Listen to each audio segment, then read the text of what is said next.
Well, greetings, everybody, and welcome to a long overdue edition of the Breakfast Club Jamboree. Got that funk here and my four associates for the moment, and I'm sure we'll have more coming in as the evening progresses. It's been a busy week or several weeks since we've done the last Breakfast Club Jamboree. And I would like to start with you, Sue, just to make sure that you get a chance to speak to us this week. Pick a topic and tell us your launch point, and we'll go from there. Let's start with Ruth Bader Ginsburg. I have to tell you, when I got the news of her passing, I was actually in a Zoom call with some other women, and because I usually do like these happy hour groups on Friday night, and when that news hit, boy, did the emotions come out. We were just so shocked. There was devastation. It was definitely big news, but I knew she had been sick and all that, but she fought. She was a fighter. So I kudos to her for hanging in there as long as she could.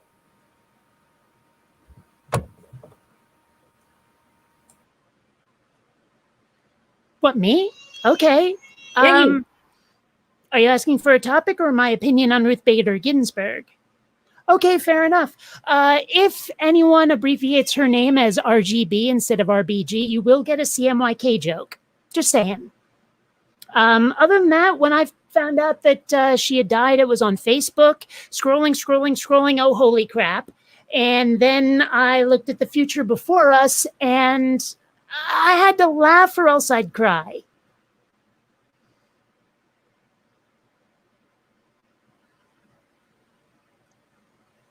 When I found out about it, I was sorry. I'll just say when I found out about it, I was actually literally in a hippie commune, and they were all completely devastated. Like Sue just said, a lot of people were like hit pretty hard.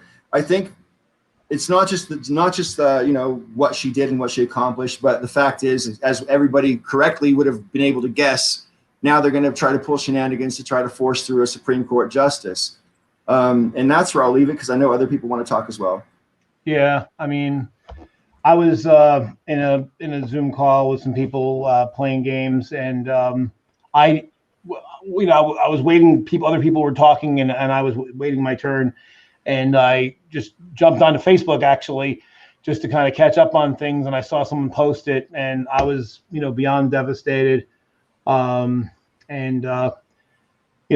wasn't shocked though. I mean, she was in palliative. She a few months ago went on palliative care. And when you go on palliative care, that's basically hospice. You're not expected to live long after that.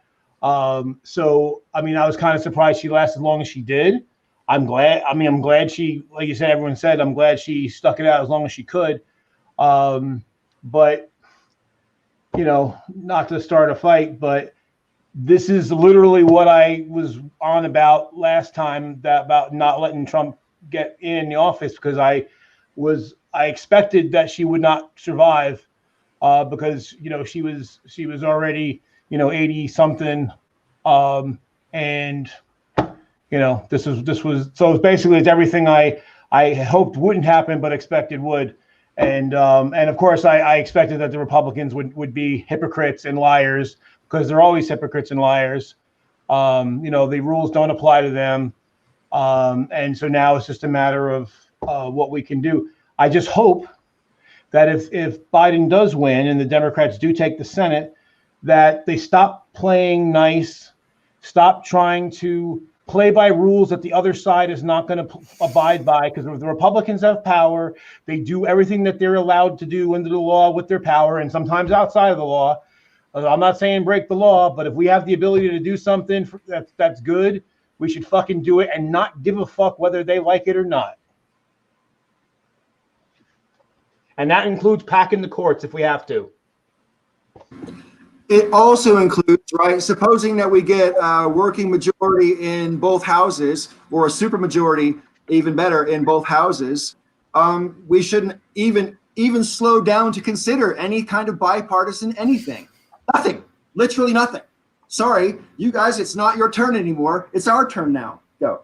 Great. Well, I mean, that's kind of what I've been saying for quite some time now. Is that whole thing? Was it Michelle Obama who said they go low, we go high? Well, the fact is, and I said this on Twitter earlier today, is that if we start, like the left starts to go low and the right starts wagging their finger at us like, you told us not to do that. My reply now is, we told you not to do that and you did it anyway. So clearly that's the game now. I'm just playing by your rules. And I'm sick and tired of trying to pretend that I have the high ground, or rather the taking the high road. Too many words with high in them like that. But I'm not going to do it anymore. If it's street fighting, if it's dirty knife fighting, I'm in, because that's the only way to win now. Fucking A. Okay, Kate and I are on the same page. For once, who'd have thunk it? So, I will remember the day that Ruth Bader Ginsburg died forever. I will remember the date, because she actually died on the day that Kai was born. Your birthday is a historical date, kid. So, and yeah, by the way, Peach and I did a thing. So. And just in time for Thanksgiving dinner, too.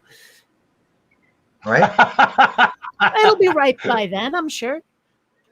That was good.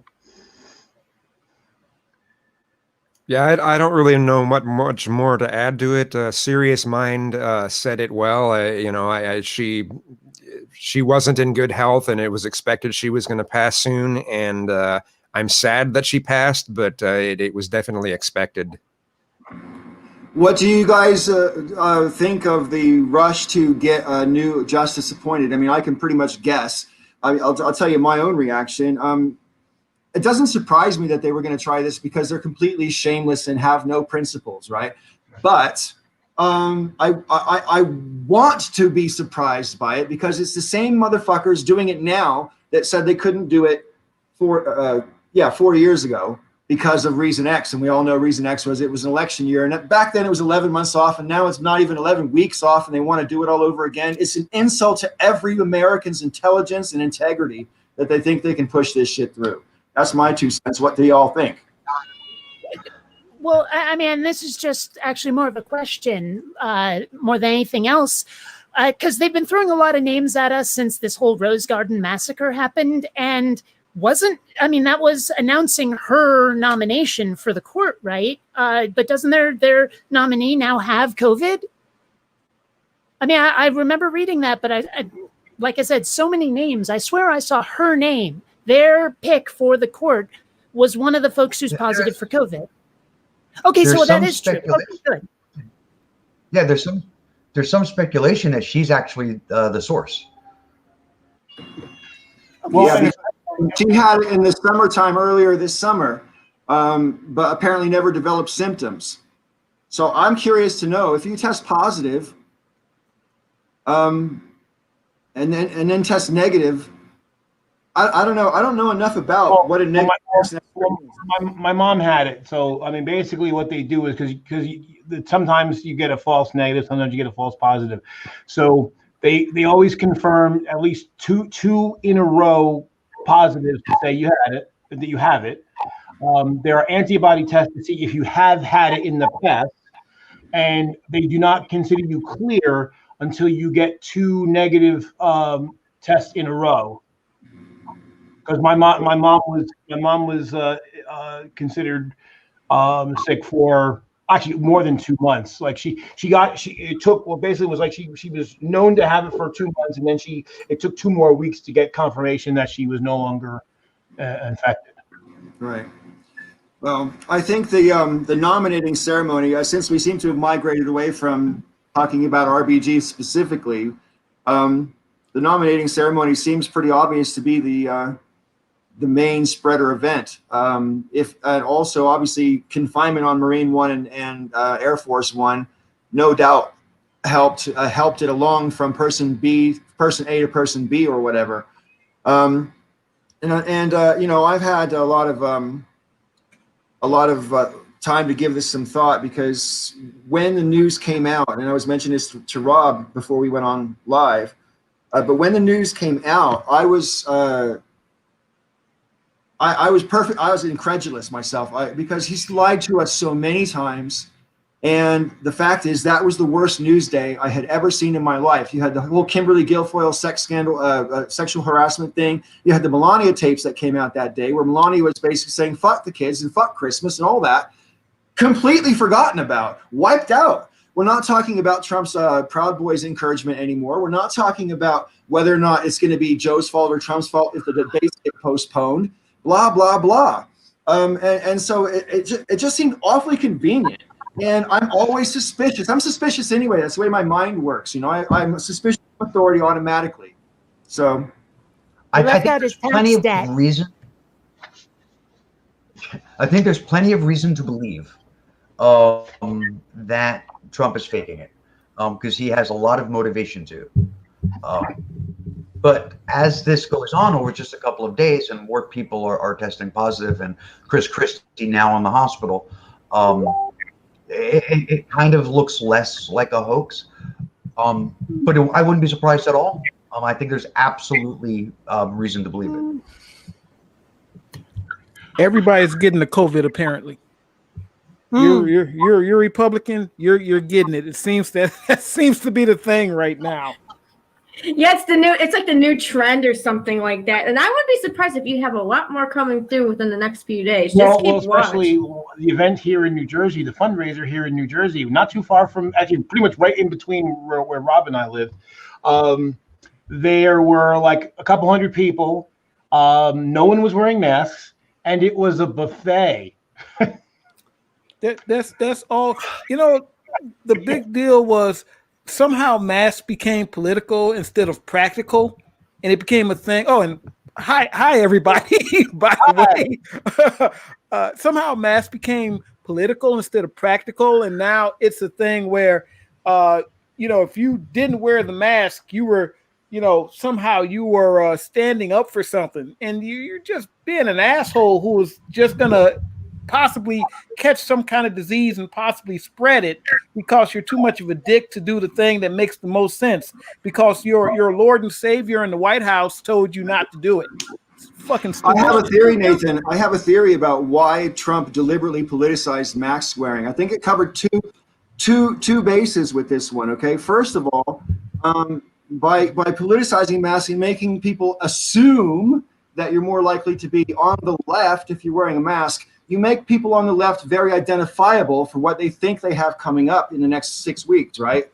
So there's that. But that's pretty dark. But the actual more likely reason, from my point of view, is that by making everybody by making the whole mask wearing political thing, you've also therefore guaranteed that more Democrats will vote by mail than would have voted by mail in a normal everyday election. Because they're more concerned about the actual risks of going in and touching things that other people have touched. I'd rather vote by mail because I can do it at home in the comfort of my own home. And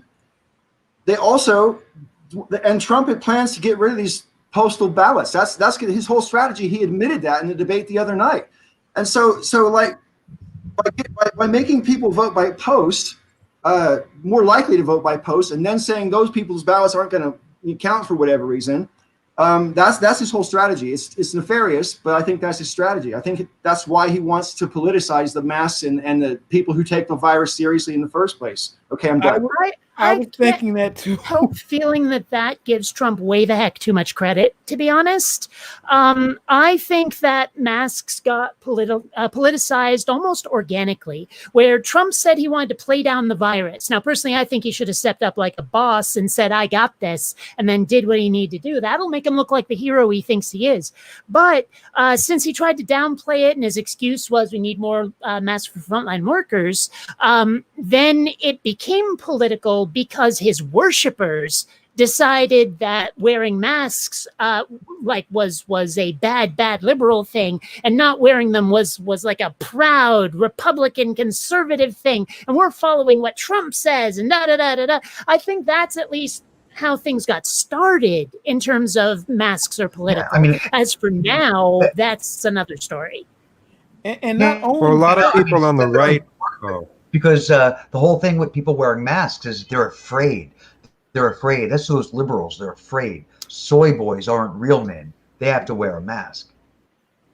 or they might just have well, a lot of have elderly people that they live with or something. They don't want them to die. It could be that too.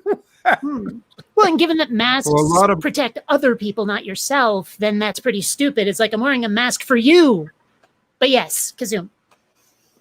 A lot of Republicans have convinced themselves that being right wing is rebellious too. That's another element. That's what they think. And So that's another one of the reasons why they love the Confederate flag.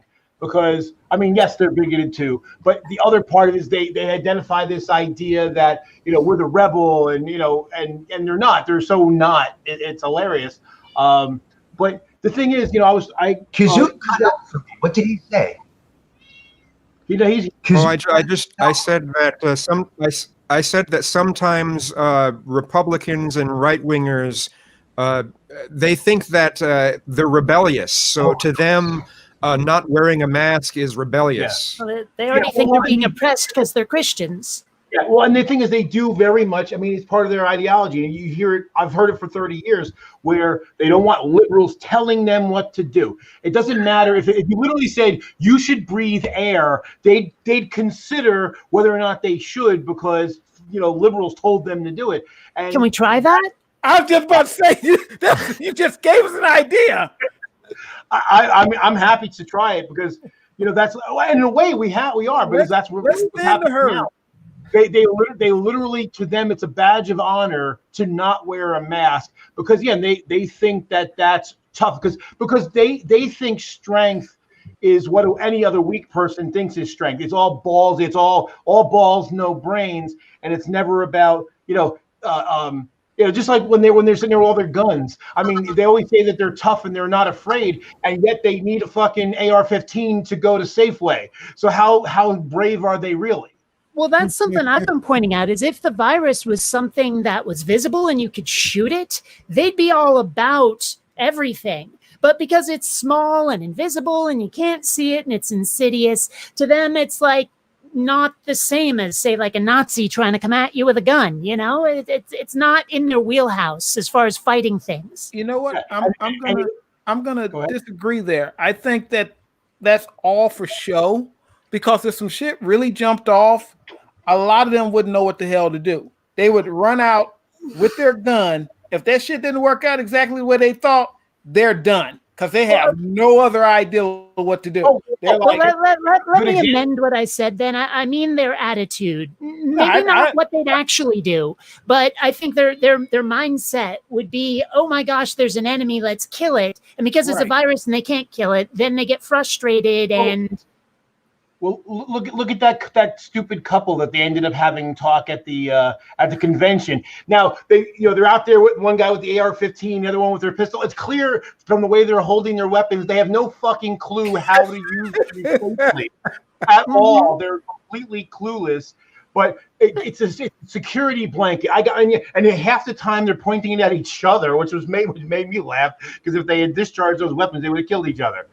I mean, I was raised by liberal hippies who were very, very, very anti-gun. I've fired a gun exactly once in my... Well, I take that back. I've been to a range once in my life and never fired a gun any other time. And even I know gun safety better than those two fuckers. Just saying. I want to say, first off, it's what they think is strength, kind of piggybacking on what Joe said. It's bravado. It's not strength. They seem to have those things mixed up. It's the appearance. And I want to address the comments.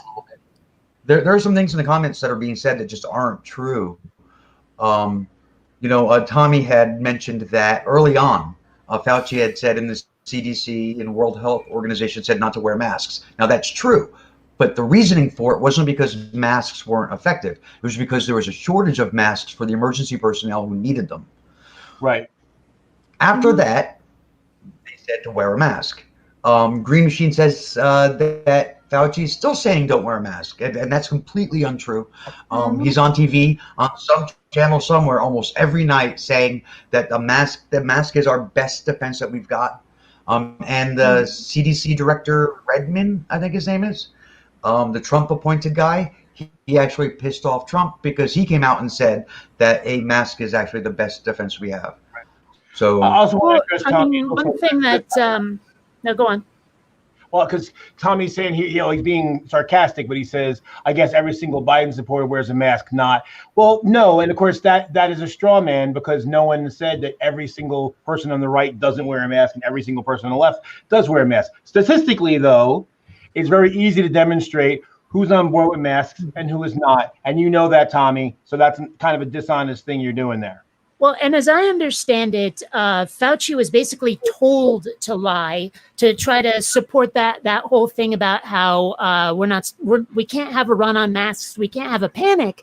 But the problem is that everyone panicked anyway. I still remember walking through the supermarket with no food on the shelves, no toilet paper, no nothing. Yeah, and there's still some supplies that you still can't see. Their ass. Yeah, and there's still some supplies that you can't see now. Like when I go to the supermarket now, it's like you go to the hand soap aisle. There's not much there. It's still empty. There's like and it's really weird because you go through certain cycles. I was at the store the other day and there's like hardly any rice. It's really interesting. The point being is that the tactic did not work. We haven't had Lysol on the shelf here since March. No Lysol, a lot of bleach products we don't have. Paper towels are sporadic. Rice, there's a lot of the rice products are out. Hand soap is pretty full. Sanitizer, there's like a million different brands I never heard of before. It's kind of like, Billy Bob's hand sanitizer. Try it if you're there. How come there's like a ton of hand sanitizer now and no alcohol? No alcohol. The hell's going to what's that? Well, then that's crazy. It's like to you go to now. Walgreens. Over the past couple weeks, I've driven through Wyoming, Utah, Idaho, and Nevada and California. And I can say, as well as when I went to St. Louis last month, different parts of the country definitely have extremely different attitudes about how cool it is or is not to wear masks. And it's not as stereotypical as I might have guessed it would be. For example, while I was in Idaho, everybody was just completely down with it, which I was kind of surprised. I didn't expect that from Idaho, but because in Kansas, pure Trump country, so. Well, here in California, we're pretty well stocked, actually. It's not that difficult to find anything here. So if you're looking for stuff, move, I guess. I don't know. Well, see, I'm about an hour from Rob, and generally speaking, we don't really have much in the way of shortages anymore. Although I have noticed that the variety of things has shrunk down. So there's plenty of coffee, but there's not 87 varieties of coffee. There's maybe 30. And as far as toilet paper, you know how you used to have like almost like the onion skin, you had the 2-ply, and then you had the middle of the road. It's all the middle of the road stuff. Nothing too thick, nothing too thin. It's like Cuba. I've been to Cuba. It's not that bad. Rob was making fun of something. We had some dipshit a few weeks ago who basically took one picture and was like, "Oh, it's that," and and Kazumi fell for it, but oh, I must have missed that. Oh well. But he basically was like, well, if you take a picture of a very small area, and that's only one variety, like, well, yeah, I can go into Costco and I can see a whole aisle of like one product, and that doesn't mean that the rest of the store's like that. Well, in Chicago, we're doing pretty good. I mean, like our Target and the Walgreens and places like that are they have most of the stuff you would need, but they limit it to like one. Only one person can. Well, I don't think they even do that with hand sanitizer now because it's like there's so many of them. But we're doing pretty good as far as food and wallpaper. I mean, toilet paper, and like the stuff that was disappearing at first. a lot of that is back now. So I think companies have, kind of figured out to overproduce certain things, I guess. Well, I mean, part of the problem too is that the way the supply chain is set up is that the stuff that goes for commercial use and the stuff that goes for home use is actually different. Mm-hmm. And so they had to retool a lot of things. So it was a big problem. And you would think, oh, what's the big deal? But the way these production lines are set up is that there's very different, like the thicknesses they cut things and the sizes and all that kind of stuff. So there was a lot of stuff that eventually they had to redirect, but it wasn't easy. Yeah, we had to kind of figure, like we caught stuff by surprise. Like we were going to try to find toilet paper, and we were at a gas station, and something was like, hey, they might have toilet paper here. And literally I looked up and they had like toilet paper there. I'm like, you know what? People just do not know this is here. So we bought it was like $1 a roll. I'm like, okay, we're doing this. So it was interesting those first few weeks.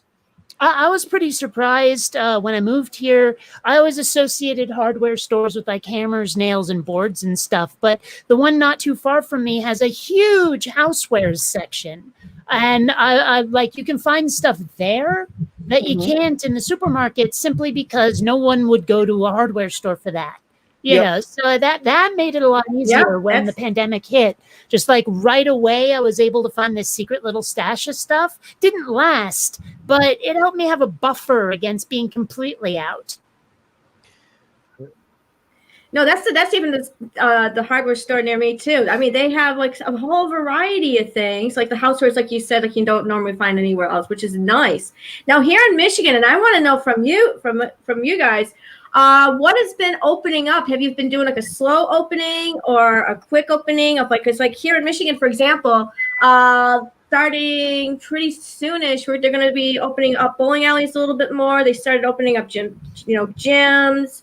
I think there's another thing that they're opening up. So I want to hear from you, what's opening up in your areas. Okay, before anybody else jumps in, I have to jump in and make a point to what Sue just said. The most protected individual on Earth is supposedly infected with the coronavirus, right? Despite all the protections he had, I know he's behaved in a cavalier way, and and that's why he's got it. But the bottom line is, the point I think is making is, if the most protected person in the world can get bowling alleys, are you kidding? What about the schools again? This whole school thing is pissing me the hell off because of the same reason. If kids get it, they're going to give it to their elders. It's just going to happen, whether the kids get sick or not. So, I mean, if Trump, by the way, deserves all the health care $750 will buy, if Trump can't be protected from it, then how can he keep on trying to sell it's okay to open up all this stuff like hair salons, for example, bowling alleys, places where you're going to be close in contact with people? There's no avoidable way. It's pissing me off, man. They've opened up some gyms here. I've seen that. They did for a while have some restaurants open. There were some bars open, but then they put a 10 o'clock curfew on all of those places, which I thought was weird. I don't know how that really helps that much, but.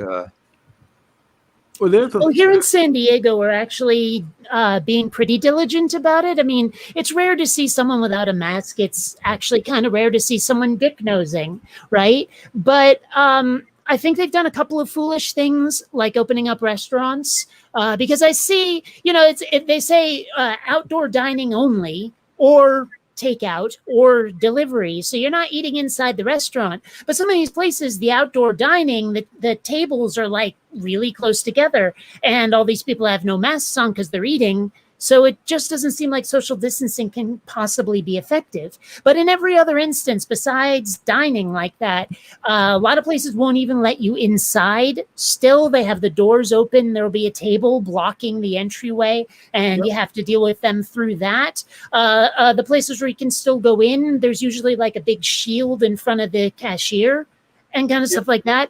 Most places now are being very strict about their employees wearing masks, things like that. So, I mean, we are being pretty good about it here in California. It's just every now and then I think we have little blind spots. You know. Yeah, Yeah. I mean, here the with the restaurants that are open, like they're actually pretty good. I've been to a couple where the tables are 12 feet apart, pretty regularly, and the staff is wearing it. They got hand sanitizer everywhere. They're also not, they're not making an excuse. They're not allowing people to stay if they won't wear. If you're not at your table, you're wearing a mask. Basically, the way it works. So it's been pretty good. They've opened gyms, but they haven't opened the pools, which is odd because the pool it would seem to me the chlorine would disinfect. You have a better chance of keeping getting rid of or keeping the virus from spreading than the rest of the gym. Well, I don't want to take away. We've got like a lot of. No, I was gonna say we have a lot of things open here. Restaurants are open but you can't. You have to wear a mask. You can't dine in, obviously, and things like that. But a lot of things are actually open here. The gyms are open, but there's only so many people that can go in, and things like that. So it's people tend to be complying and doing what they're supposed to do. Everybody wears a mask. Most places you can't even come in without a mask. I haven't seen anywhere yet that you can actually here in Chicago that you can come in without having a mask on. I don't want to take anything away from what Got That Funk was saying. His point is absolutely on point. It's on the money. But no, Trump has not been the most protected person. They have done nothing as far as protecting him from COVID. There was even actually news tonight that they were doing the rapid testing, which is not as accurate as the other testing, and they were doing it wrong. They were using it the way they were using the tests were in a way that they were not intended to be used. So the whole thing was just like sloppy and ham-handed from the beginning. So when it came to COVID, he wasn't very protected at all. And if he does actually have it, I am shocked that it took this long. Everybody around him was right there with you. I'm shocked it took this long too. Yeah. I mean, it's like there were people very close to him that had it, and it's like. And he was still doing the "I'm not gonna wear a mask" thing. It's like, bruh, didn't like his driver or something get it? It's like, dude, you need to mask up right now. The thing that gets me about the whole thing is that go back 20, 30 years ago, say. I always knew how you go back to Reagan. I always knew that the Republicans generally had a bad approach to the world and believed a lot of things that I thought were heinous. But I never used to think they were incompetent. I just thought that they were, just bad. But now, I mean, they're so anti-expert and they're so anti, like, actually knowing anything.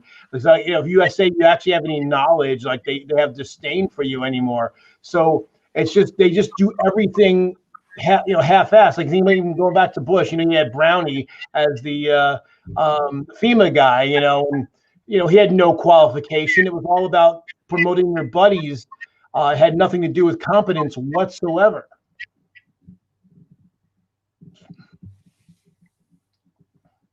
Yeah, here's the thing. Like in 2016, Trump Jr. was talking about Syrian refugees, and he used the Skittles in a bowl analogy, and it's like so many of them, are poisoned. Go ahead and grab a handful. I was actually thinking about making a video using that same analogy, using M&Ms. You get a bowl full of M&Ms, and anywhere between 3 and 20% of them are infected with COVID. We don't know for sure because we won't test everyone. But anywhere between 3 and 20% are infected with COVID. And go ahead and take a handful. And if you think you're strong and young and it's not going to bother me none, after you eat those M&Ms and you have an infected one, maybe in 2 weeks your parents will die. Or your kid will have a brain hemorrhage. Your brother ends up with lifelong lung and heart problems. Your grandmother dies. Your neighbor's grandmother dies. Go ahead. Have the M&Ms. Yeah, it's this. I think part of the thing is, and this is just something I'm kind of saying with a lot of the more conservative people, particularly when it comes to the mask thing.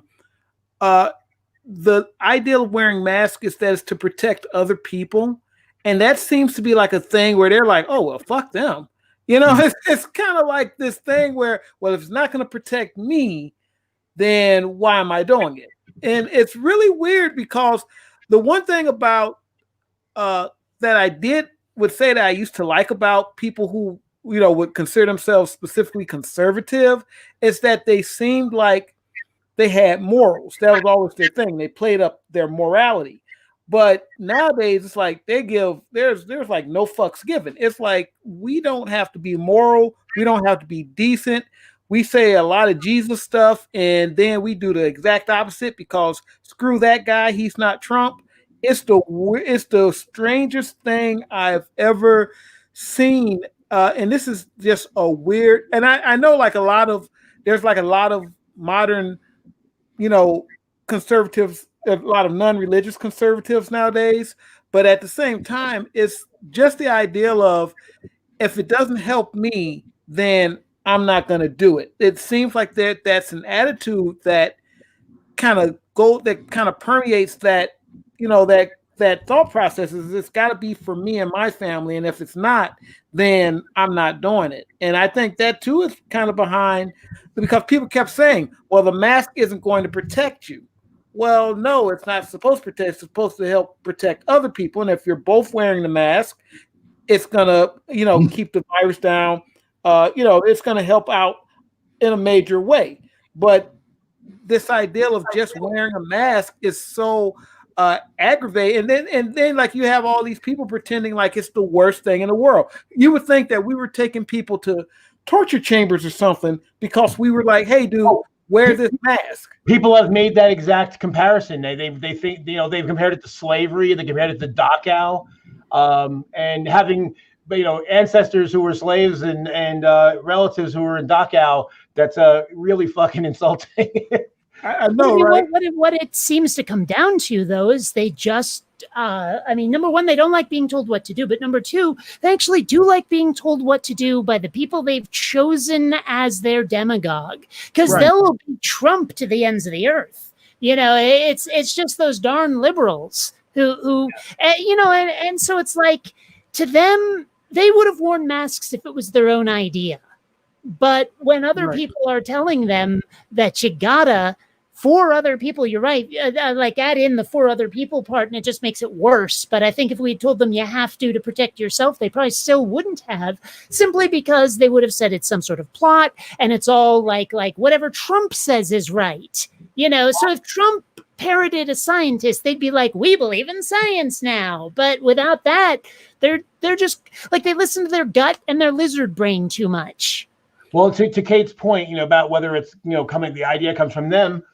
When it was Romney Care, when it was basically a right-wing idea, they were perfectly fine with it. But when President Blackenstein put it forward, all of a sudden it's a socialist plot. Meanwhile, all the socialists are like, "What the fuck are you talking about? That's not what we want." Although, part of that is just that Obama said he's governing like an 80s Republican. And then there's that whole thing about reaching across the aisle. He thought he was presenting a compromise. They thought he was presenting his initial offer. And so they bargained further right. And, well, hello, Overton window. Here we are today. Yeah. So, again, it's part of this right. And to clarify, because I usually get this wrong, and I upset Paul, right-wing libertarian idea that literally that's for me, and fuck if it's not for me, fuck everybody else. And they are actually hostile to the idea. And they don't even consider the idea that if we're all helping one another, we all do better collectively. But they're against that idea. They don't believe in that. It's not even conservative. It's not even like real conservative, like real conservative politics. It's not even that. It's all right. It's incredible. It's stunning. I wanted to say something. I wanted to make a point earlier to something Nathan said a moment ago, which is that, for a long time, a lot of us had this sort of stereotype that people on the right were sort of had a claim to sort of they're more moral or had that sort of image anyway. And I just personally want to advise everyone that ever watches this that there's usually an inverse relationship between how moral someone says they are and how moral they actually are. Yeah, because if you have to advertise it, it's probably not the truth. Well, it's like, well, I mean, they figure they have their God-given morality, their God-given whatever, like we are the holy, clean ones, and everyone else is the unwashed mass. And so anything we do is right, anything they do is clearly Satan's plot kind of business, to varying degrees of intensity on that thought. But I think some of it, because you were like saying before, I think Joe was saying about how it's like anything the left says, they're going to do the opposite. And they talk about the leftist elitists and all this other stuff. And I think some of that does come out of the God question. I think some of that comes from the, your proclamations on God, your assertions on God are encroaching on things that we hold dear and that we believe. Therefore, we're just going to ignore what you're saying and we'll demonize you for saying it. And once you start that ball rolling, it's not long until you get to doctors say you should wear masks to be safe from a virus. And you say, no, we're not going to listen to you crazy libtards. Well, this is why in my videos I pound as hard as I can on the idea of play nice and share. Well, here's the thing, even as far as the God notion, because, I was raised Catholic, and what the right-wing Christians believe now is there's nothing of any actual Jesus. There's no compassion. There's no, what happened to what you do for the least of my brethren, you do for me. That's literally in their the book anyway. It's not in their ideology because they don't actually follow the New Testament. They're actually very Old Testament because that's and again this is dominionism. This is Calvinism. Calvinism is basically, if you're a favorite of God, the good things happen to you, and if you're not favorite of God, the bad things are happening to you, and you're not even worth helping because you can't be saved. Well, what's interesting about that too is, Jewish people only follow the Old Testament, but they're not doing that either. So, well, because they don't. What I mean by that is they're not doing what these Republicans are doing. Oh, I agree. Well, the reason why, because liberal Jews don't actually. There's a lot of secular Jews who are more. It's really more of their ethnicity and their culture than their actual God beliefs. Yeah, they're like I've had people ask me on my videos. They're like, "How come you really only go after Catholic or Christians and Muslims? And why don't you ever go after the Jews?" I'm like, "Because the Jews tend to behave themselves. They tend to mind their own business. So they're really not in my sights at all. You can believe whatever the hell you like, as long as you're not messing with someone else as a result of it." Right, and basically the far right Jews, even other Jews don't like them. So. Rob, given what you know about the president's morality and his proclivities and his history, and what you also know about other serial predators and how they have a type that they usually go after, do you think it's weird that Hope Hicks looks a lot like Melania Trump? Who does? Hope Hicks. Hope Hicks was the first person in the White House to come down with COVID this weekend. Yes, Hope Hicks was Hope Hicks was like one of the assistants to the president. Hicks. I didn't hear it right at first either. Hope Hicks. Have you ever Hope Hicks. have you ever seen a picture of her? Because she looks a lot like a younger version of Melania. Ooh, she's a stereotypically beautiful woman with dark brown hair, as you say. But here's the thing: Hope Hicks has a special because it was reported a couple of years ago that Hope Hicks, one of jobs that she performed in the White House was to steam Trump's trousers, which to me is like giving someone an excuse to walk in on them when she's on her knees. You know what I mean? Why should Hope Hicks, an intelligent, talented person that she's supposed to be, lower herself to steaming the president's trousers? Just curious. Probably to sell them on eBay. Well, I I mean, that's my first thought. I don't know. They were testing everybody, but they made it this far without Trump getting it. And it just so happens that the person who initially gets it is that one special person that looks like the younger version of his wife. Like the one place they wouldn't be looking for that virus to attack him through the back door might have been, someone special to him. Through the back door? No, I'll He just did shut up. But I mean, why is that significant though? I'm not sure I see why. Just because she looks like Ivanka, what's that? No. She looks like Melania. Well, but she doesn't have the eyes, those creepy ass slit eyes.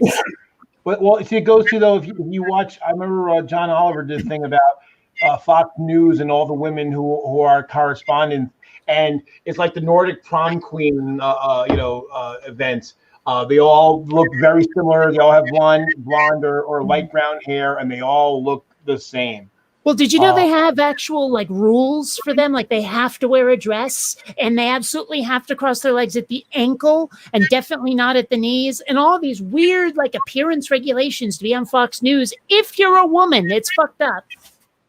Yep, that's true. I've heard about it, and that's why some of them is. And it's interesting that some of those women, once they leave that Fox News bubble, it's like, they're like, I don't know what they're like. I don't know what the hell I was in. They say it was like a different world too.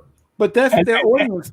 They know their audience very well. They know what they're doing. They know their audience, and they know this is what will appeal to their audience, and that's why they have all those rules. It's some of the best marketing that you can have over at Fox News. They know their audience. They know the things to say. They know what their audience looks for. They know what the women and men both should look like. They have that's their whole thing, and that's why they have all those rules. They're very much into this is what this group of people want, and they sell it to them 100%. That's why they're actually doing so well, because they know exactly what their audience wants. And even though it may or may not be it may not be the majority of people, it's a specific group of people that will always be there for them. Well, the thing is, though, it's also terrifying. This weird, like, sanitized plastic reality that they're trying to create is scary. I'm trying to remember what it was. I want to say it was a Nicole Kidman movie where all the women in town are being replaced by robots. But, and like, there's... Stepford Wives. Stepford Wives. Are you sure? Yeah. Because I remember it, I don't think we're talking about the same movie, because I remember it being in sort of a like 50s suburbia kind of thing, and it was a comedy. It was like a dark comedy. Yeah, because there was a series like 30 years ago, actually more 40 or 50 years ago, called Stepford Wives. And the movie is basically a remake of that, and that's exactly what it is. Basically, but all those Fox News hostesses look like they belong in that world, and it's scary. It really is. In fact, maybe it's just me, and maybe I'm just weird, but am I the only one who thinks that every Republican you see is physically unattractive? Oh, I know a lot of very attractive Republicans, but they all look like Fox News women. They all go for the same hairstyle, the same hair color, the same Well, I think the same dress. Some of them might look attractive when I first see them, and then they speak and they ruin it for me. Okay, I know what happened. You're right. You're right that it is the Stepford Wives. For some reason, my brain took Stepford Wives and turned it into Handmaid's Tale. Thus, my confusion. Okay. You're right. You're right. Yeah. Around here where I live in rural New Jersey, a lot of the Republican women actually think it's still the 1980s, and they've got their great big hair. So a lot of makeup, way too much makeup. They're all in their 60s, and they've got big hair. Aquanet. One thing I've noticed about Republican men, they look like you can like look at them and just know that they spend a lot of time on QVC. Yeah. You just know. I mean, it's just there's the one like thing that type. I was down with it till you said they were in their 60s. The one thing I noticed about Republican men, and it's across the country, it's more southern, but really anywhere, is they're jowly, and they don't have to be fat guys, but they're jowly. And I'm a really fucking fat guy, and I am not jowly. But like if I see a jowly guy, and I'm like, that's Republican, and I'm almost always right. And they all look like every meal, including breakfast, is steak and potatoes. That could be why they're jolly. And a lot of them had bad hair. Yeah. I don't know if you guys have noticed. A lot of the Republican men have bad hair. Paul Manafort, Roger Stone, Trump. I'm really nervous and a bit disappointed in you all for like physically objectifying Republicans.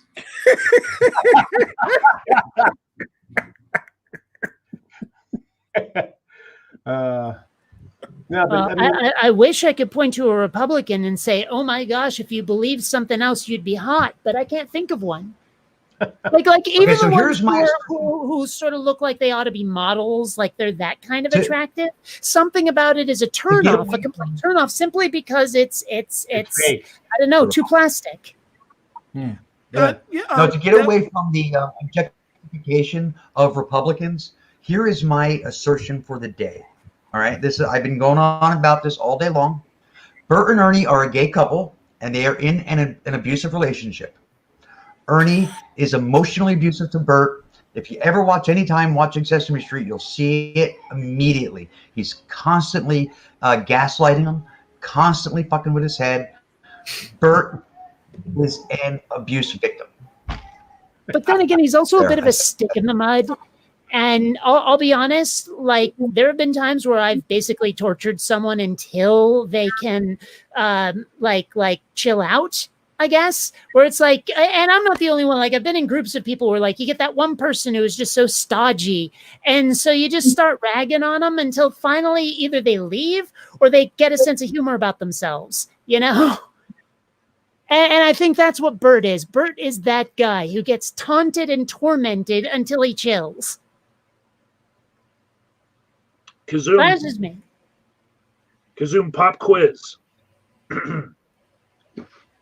Which one of these was not blonde? Alison Camerota, Gretchen Carlson, Kieran Chetry, Elizabeth Hasselbeck, Ainsley Earhart, Edie Hill, Juliet Huddy, Abby Huntsman, Anna Kuiman, or Kelly Wright? I don't know most of those names, so I don't know. We're called the generic vanilla blonde. Oh, I got to object to that. Vanilla is sexy and awesome. Go on. That's all the Fox and Friends women that they've just basically replaced as interchangeable in all the years that it's been in existence. And Kieran Chetry was the one that was brunette. Okay. The one. I'm surprised you know a lot of those. Edie Hill was my favorite. She actually had some journalistic integrity. You mean she had some brains? I have a friend that's a model. She should really like try to get on Fox because she's a Republican. I'm like, you need to be on Fox News. And she's like one of those Republicans that just like it's just down for Donald Trump no matter what. So I'm like, we need to get you on Fox News because there's a place for you. And it's right there. She's got the looks, she's got the ideology. There's a job waiting for you right there.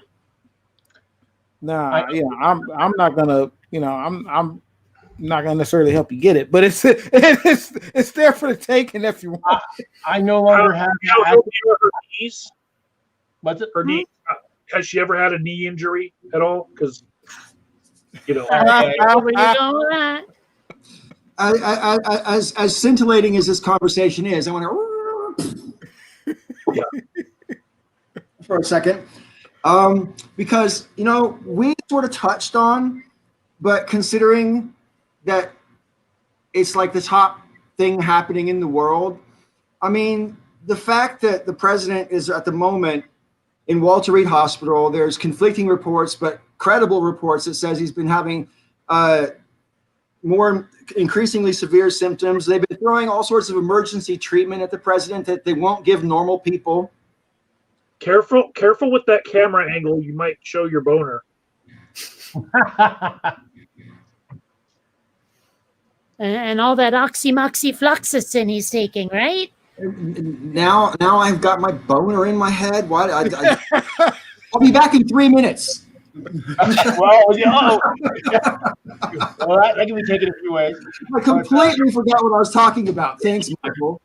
I'm sure it was going to be really good. I'll put Rob back on. That's bound to be.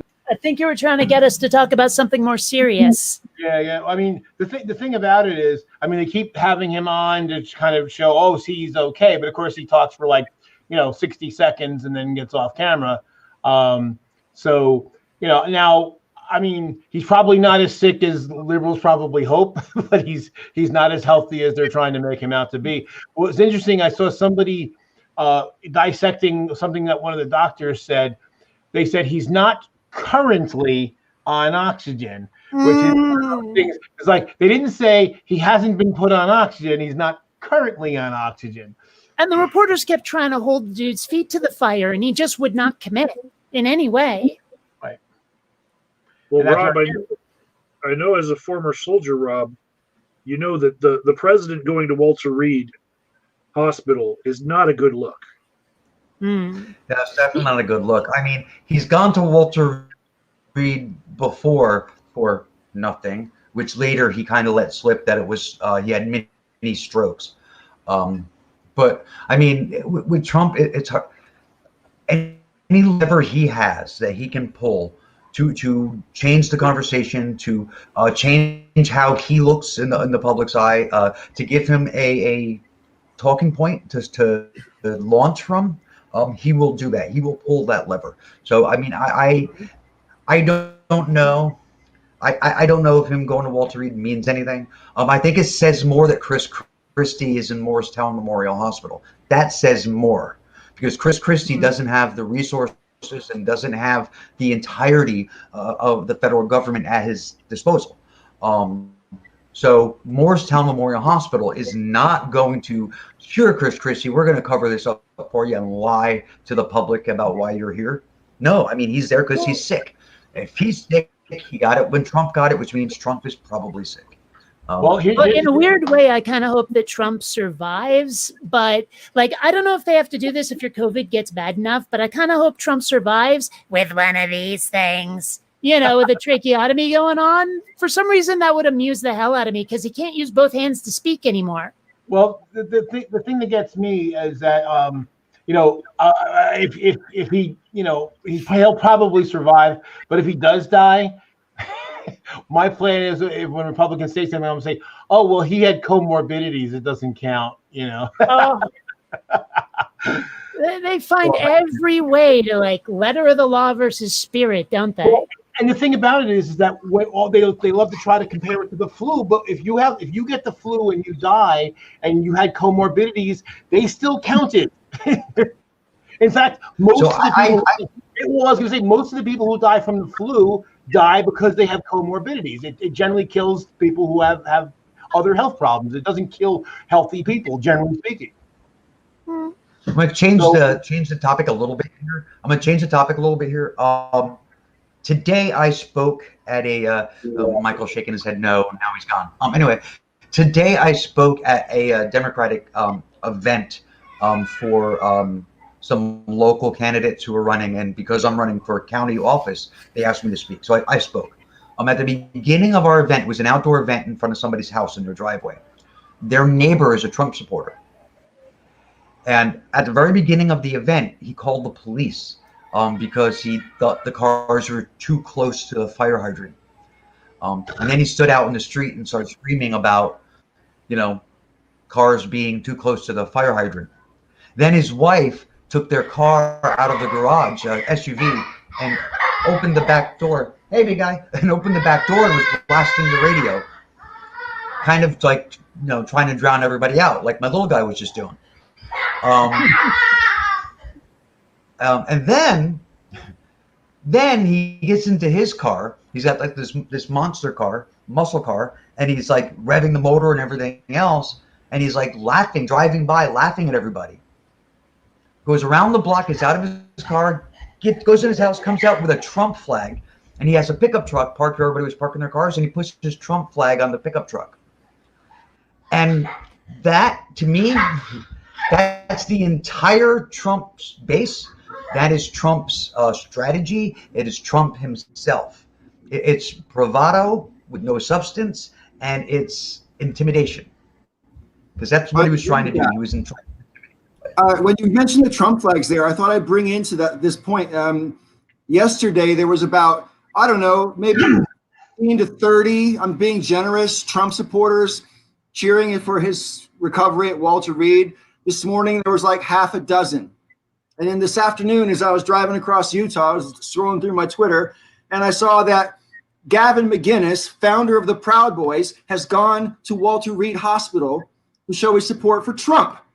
And he's not doing the president's campaign any favors by being there, you know?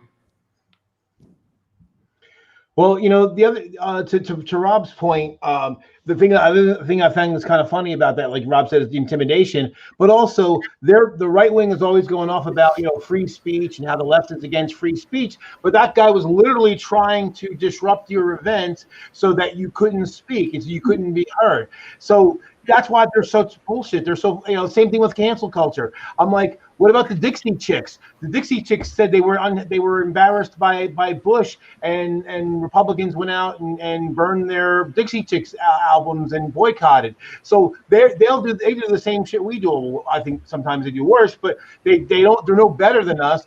But they love to pretend. They love to pretend to be the victim, and it's amazing again for people with such bravado who try to act so tough. And most of what they do is play the victim. There were a couple of things I wanted to say that, like I was waiting for Dev to finish, and then Paul punted me, so that didn't help. But to what Double the Green Machine there said, if Trump survives unnamed, it'll increase his credibility. I saw an article earlier today that basically said, like, you know, Trump's campaign advisors are worried this might hurt his campaign because it seems hypocritical. It's like, yeah, don't say. Really? And I forget what the second thing was because, well, yeah. Never mind. Doesn't matter. But the Proud Boys. That was it. The Proud Boys. Did you know that people are trying to take back the hashtag on Twitter by posting pictures of gay men like making out or whatever and putting Proud Boys on it? Yes. Oh, that's not repetitive. I haven't heard that one. That's good. I mean, that's how you combat hate speech. I want to piggyback off of something that Serious Mind said. He was talking about the tactics that are being used and how you know, people always kind of say that the far left used those tactics, but they got those tactics from the right wing, the religious right wingers back in the day. That's why it's so jarring, particularly let's just say before 2016, that whole kind of 2014 to 2016 era. That's why it was so jarring to see the left do it, because I grew up in the 90s and the left always pushed back against that kind of stuff. And then to see them doing it, you know, they got it from, they got that whole thing from the religious right back in the day, because that's the stuff that they would do. They would try to censor people. They would try to do cancel culture. They would try to say, if we don't like it, you don't like it. And you don't get to like it because we don't like it. And that was their whole thing. And it was a complete shift in that whole, I would say that whole 2012 to 2016 era. I mean, it's kind of still going on today. It's just now everybody's kind of doing it and pretending like it's the other guy. It's like, come on, everybody's doing this shit.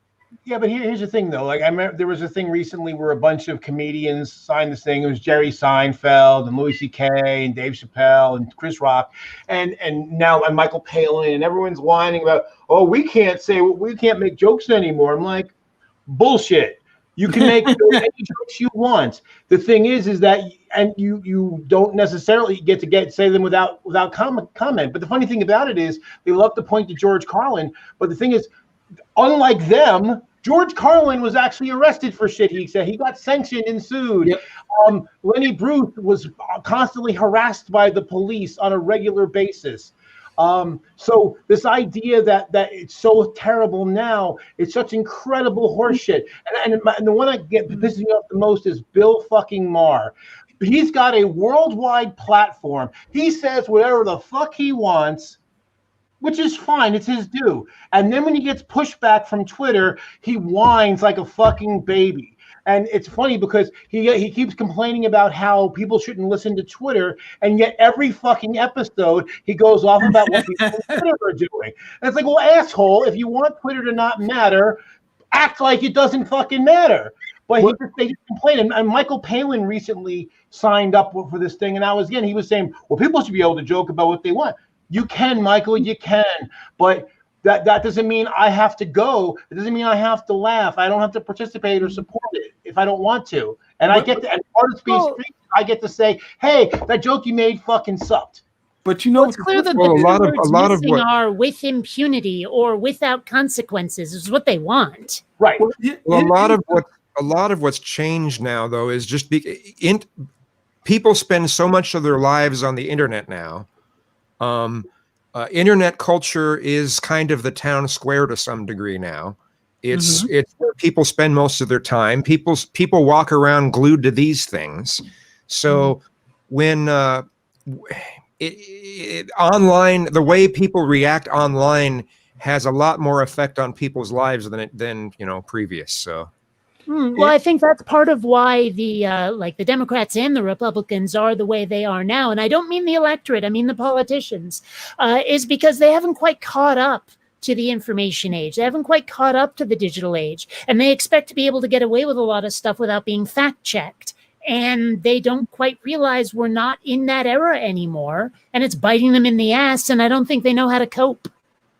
Right. Well, that's the thing, and then to your point, Kazum, I mean, yes, certainly it's easier for people to organize. So now if you want to boycott, I mean, boycotts historically have been very fraught with failure. They rarely ever work. They're more effective now because people can organize more quickly, more easily. But, I haven't made the video yet, but I've been planning it, is I'm going to go back over the last, basically pre-2000, anything before 2000, where stuff that the right wing attacked, censored, bullied, including, for a good example, Star Trek. In certain markets, particularly in the Midwest and in the South, they didn't show certain episodes of Star Trek because it was offensive to the people there, particularly the Uhura Kiss. But that's not the only episode that got censored. So literally, they would not show the programs on TV. So how that seems way more cancel culture than saying, I don't like Louis C.K. because he jerks off in front of women. I mean, call me kooky, but that seems to me a lot more impact. And you know what? Louis C.K. is still out there. Dave Chappelle did 3 specials last year. So for a guy who thinks he's so censored, he's sort of doing really fucking well. For a canceled guy, he's doing all right.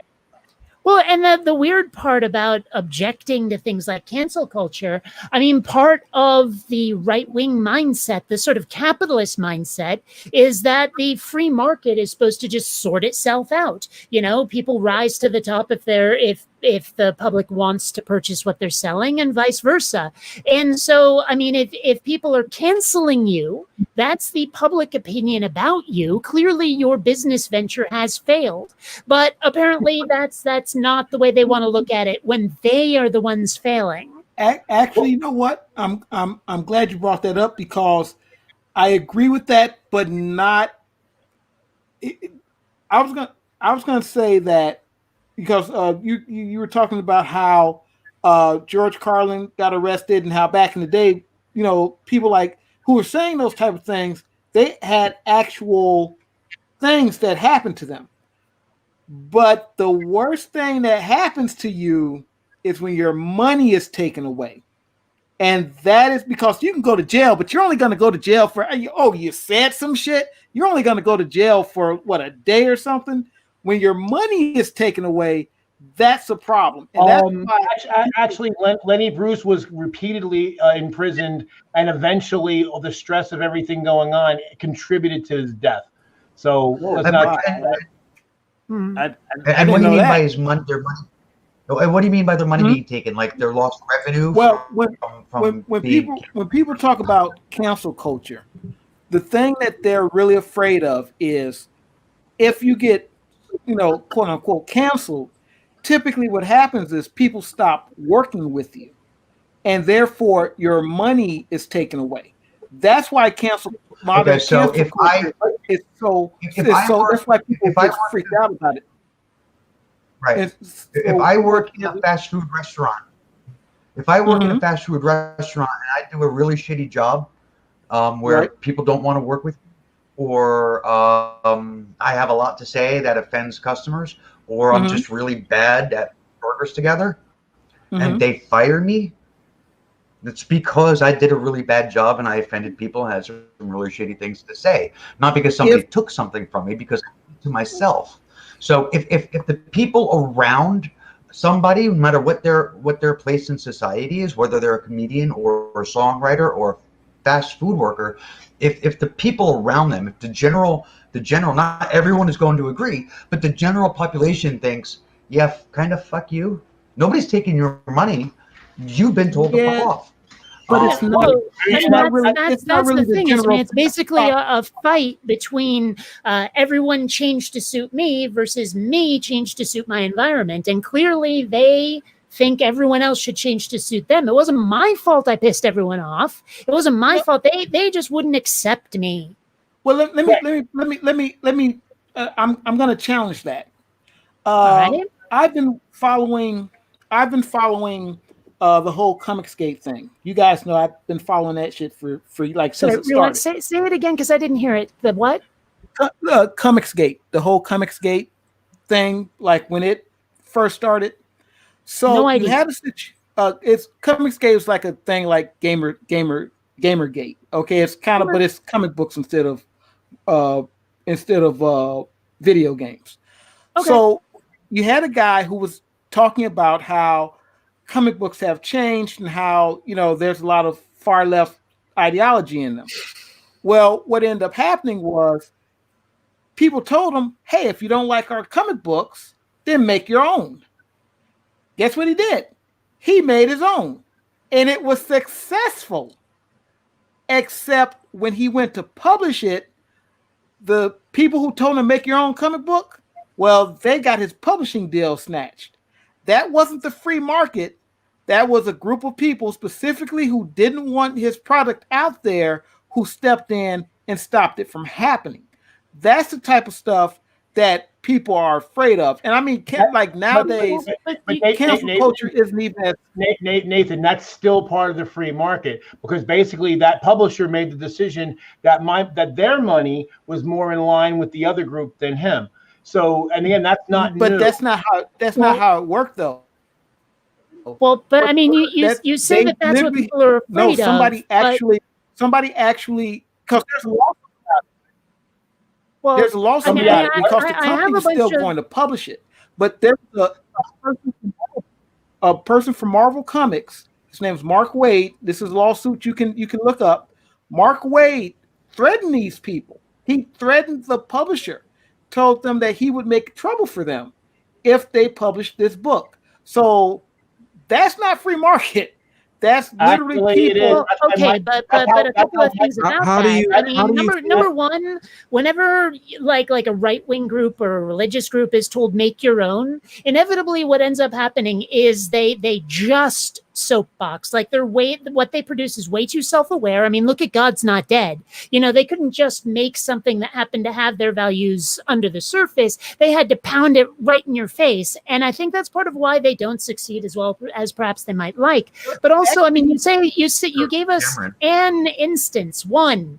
Is that an outlier or is it the trend? No, that's because the same thing happened with a bunch of people in the comic book industry where they did whole articles about people being set up to get like there's two big cancel culture articles that came out about these groups that get together to kick people out of the.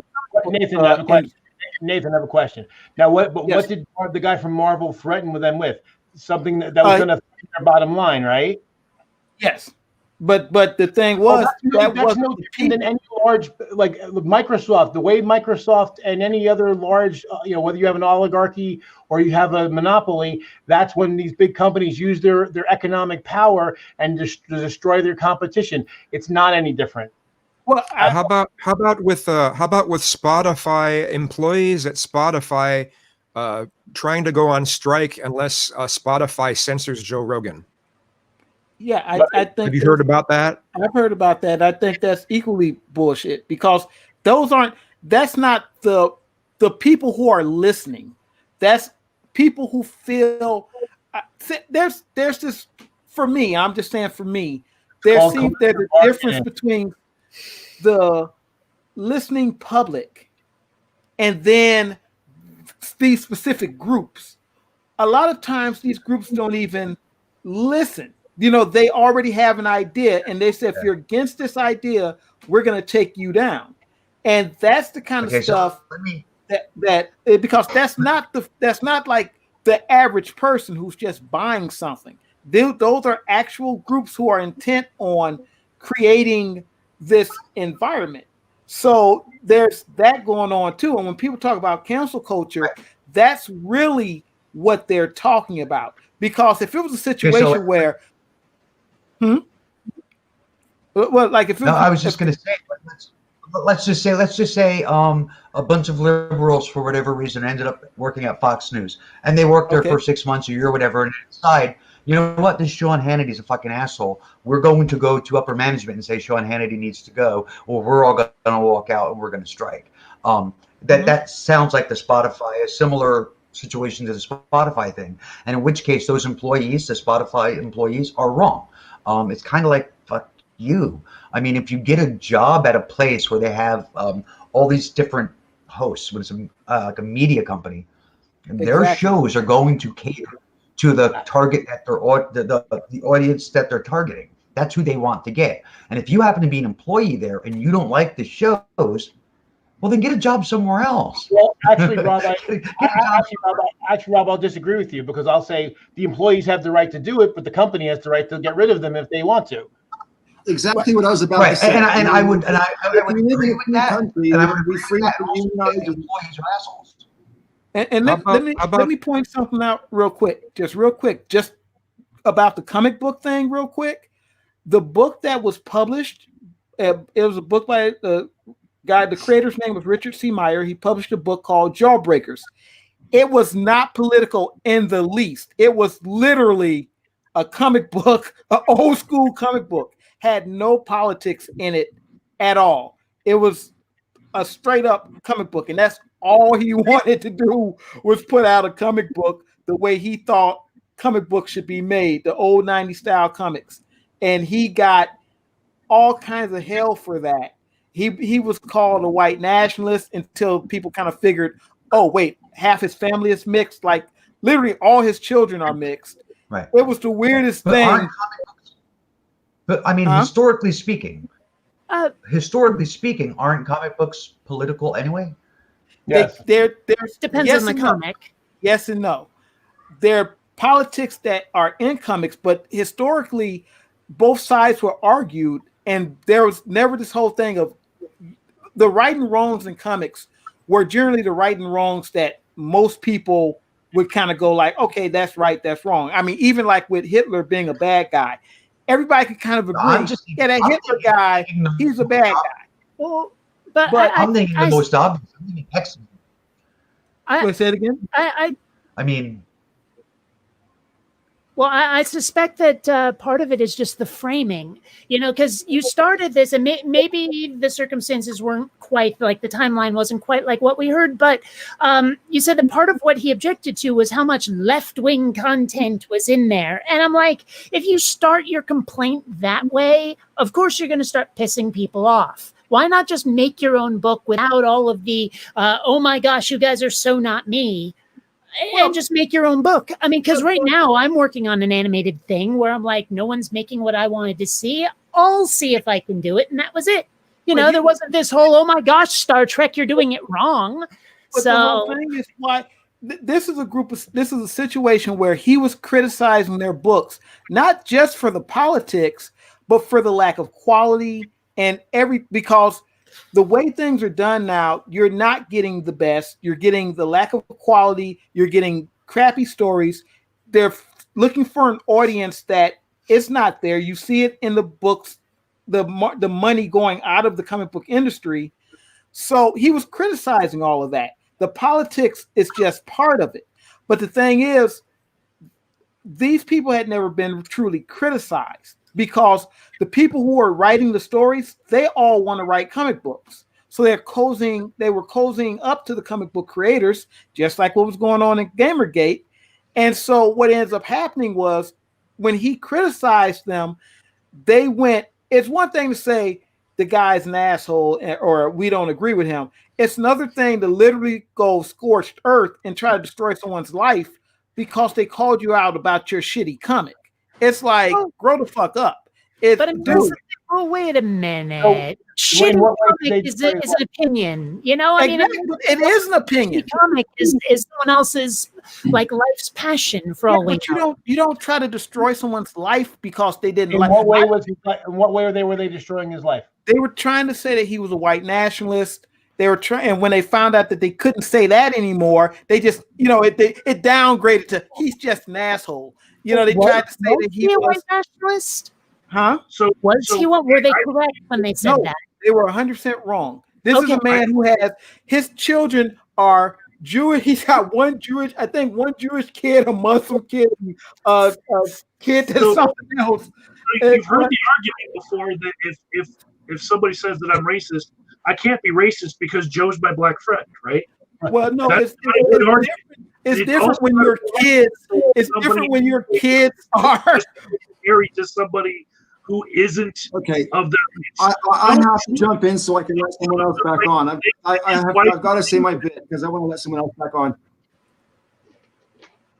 Sorry. I just want to jump back out real quick, but cancel culture is a new word, but it's not a new thing. I mean, end of the day, a lot of industries, whether just taking the like the artist industry, people who paint, and try to sell their paintings for money.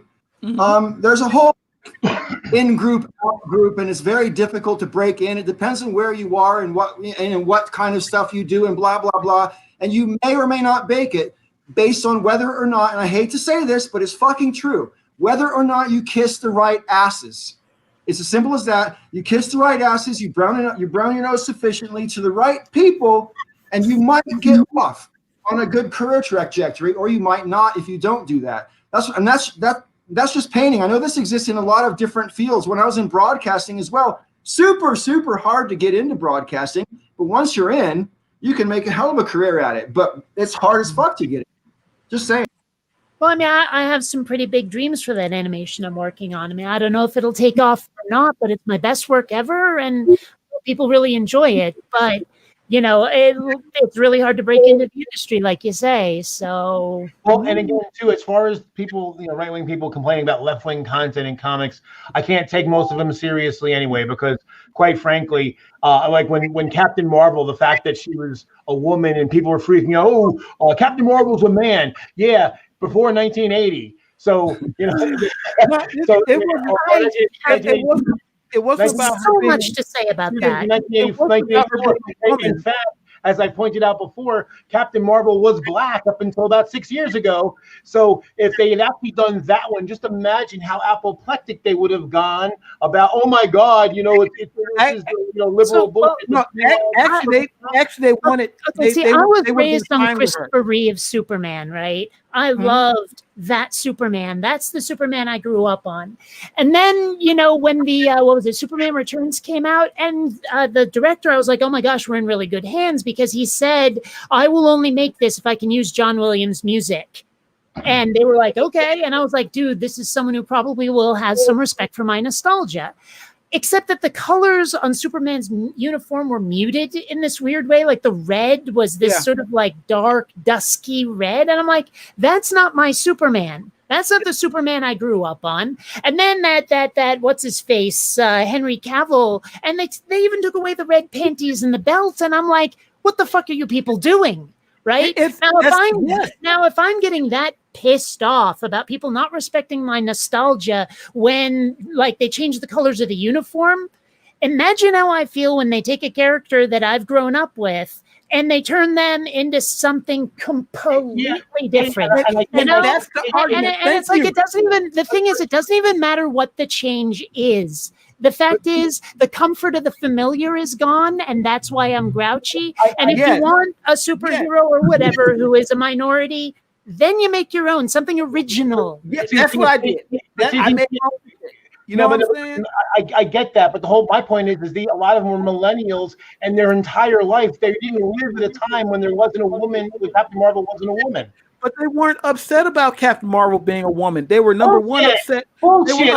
Tons of people were upset. Number one about Brie Larson because they didn't like her personally, and they didn't like what they were doing with the modern day Captain Marvel. But I also if you had actually done that Captain Marvel, you could have actually got that in because that was the Captain Marvel that they liked. That was the Captain Marvel from their day. That she was a woman, Nathan. I saw tons of videos that were upset that she was a woman. So don't tell me that. Which videos did you see? Because I was watching all the Comicsgate videos about it, and they weren't upset about her being a woman. They were upset about, number one, Brie Larson. They were upset by what they were doing with the modern female Captain Marvel. They didn't like that stuff.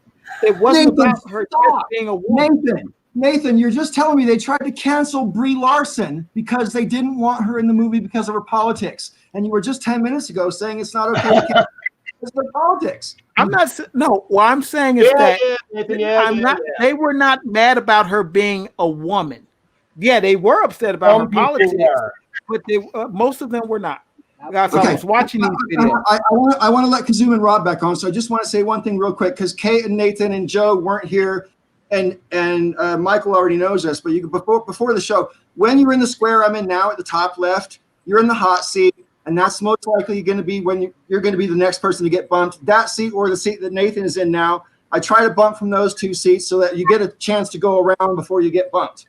Okay, so just so you know, if you're in that seat and you have something to say, get on with it. All right. I have about 15 minutes anyway, but. I just want to say, because I've been gone for a while, I just want to say one thing. Henry Cavill, he can be my Superman any goddamn day of the week, all week, every week, all damn year. I like Henry Cavill. I agree with Brian McDaniels though. The way they don't know what to do with Superman because they don't like Superman's morality. I guess they don't like the way that character is. But that's who that character is, and you have to be okay with that. It's like Batman versus Superman suffered because you both had two grim characters fighting each other. There's no difference between them. There's no Superman Boy Scout and Batman, this anti-hero who's kicking ass and taking names. Well, I mean that has been a they don't know how to write that stuff. Me and my fandom actually is because I'm an '80s kid, dyed in the wool, down to the bone '80s kid. Now the '80s is bright and colorful, lots of neon and chrome, lots of grids everywhere, and it's a lot of fun in terms of pop culture. Don't get me started on real culture. I'm talking pop culture here. Whereas the '90s. The 90s got drab, the 90s got dark, the 90s got angsty, the 90s had like all these movies like The Crow and shit. And believe me, as an 80s kid, I was in fucking hell. And the thing is, I keep waiting for it to change back so we can be happy again, but the world won't cooperate. The best I can do is like 80s nostalgia-gasm shows like The Goldbergs, which by the way kicks ass if you're an 80s kid. That's the best I can do. But the thing is, though, as Paul said to you, Nathan, is that, and the thing is, now I'm not saying that what you're talking about didn't happen. I did see that as well, but I did see also what I saw. But Paul's point is, in either case, whether it was for one reason or another or both, they still were trying to cancel Brie Larson. So you can't complain about cancel culture and be on the side of cancel culture. And not with any credibility. I didn't want them to cancel Brie Larson. I just thought that the whole concept of what they were trying to do is to get this new idea, these new characters and stuff out, which I don't have a problem with if they knew how to write comic books, if they knew what to do. They don't. These are not their characters. These are the fans' characters. That's such a moving target. But I want to see properly as a moving target. Black and minority depends heroes. so much on what you're even trying to do with the comic. Well, the other thing too is there's so many different versions of different characters. So but that's the thing. Like basically, like for Star Wars, I've decided that the newer Star Wars is not for me. I don't care for it. But you know what? I don't go around like attacking Boyega and what's her name. Actually kind of like them. I hated everything else about it, but everybody likes ironically. But the thing is, how much hate did they get online? Boyega is actually becoming. People are liking Boyega right about now. But yeah, you're right though. They got a ton of hate. But again, that came from the fandom who saw this as again another push. They don't see it as people honoring the franchise. Even if you go back to the female Ghostbusters, if I could have took I could have made 4 female Ghostbusters and made a cold-ass Ghostbusters movie. And everybody would be like, damn, dude, that's cold. Why would I have done it? Because I know the Ghostbusters. That's one of my favorite films, by the way. Okay. And I would have honored the legacy of that. Huh? I was going to go on about the Superman thing, but you know what? Ghostbusters, thank you. The new Ghostbusters, it was awful. And not because people are like, it's all women, you just don't like women. No, it was awful because every guy, anybody in that movie who had a penis was an idiot. Right. Every single one of them. If you watch every single guy was an idiot, and they were the bad guy. And it was guy joke after guy joke after guy joke. When it got towards the end, when they kicked the giant balloon guy in the nuts, and that was like their big punchline was they kicked him in the nuts. Peach and I got up and left the theater. It was just like, it was really bad. And I agree it was a bad movie because I have seen it. But my thing is, people hated it before they even saw it. They literally, when it was announced, people hated on it. So they hated it because they knew what to expect. And I'm sorry, but again, the comfort of the familiar, the nostalgia. I mean, I love Ghostbusters. You probably just saw me showing the game here, and I'm like, you're taking Ghostbusters and making it not Ghostbusters anymore. And again, it doesn't matter what the change is. You've changed it. Stop that. How about how people freaked out over a female Doctor Who?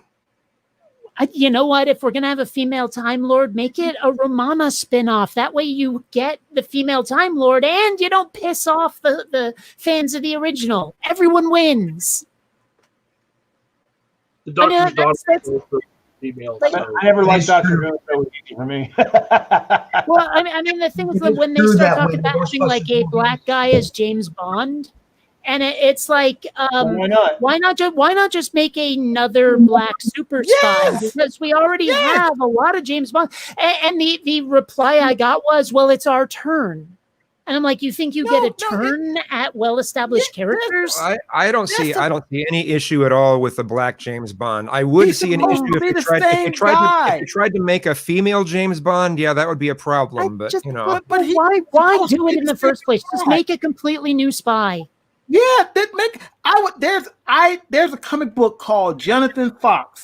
It's literally like a James Bond meets Indiana Jones kind of thing. I would love to see a movie about that. And it's a black guy, it's a black character. Make something new. Stop putting black faces on white folks. We don't want that shit.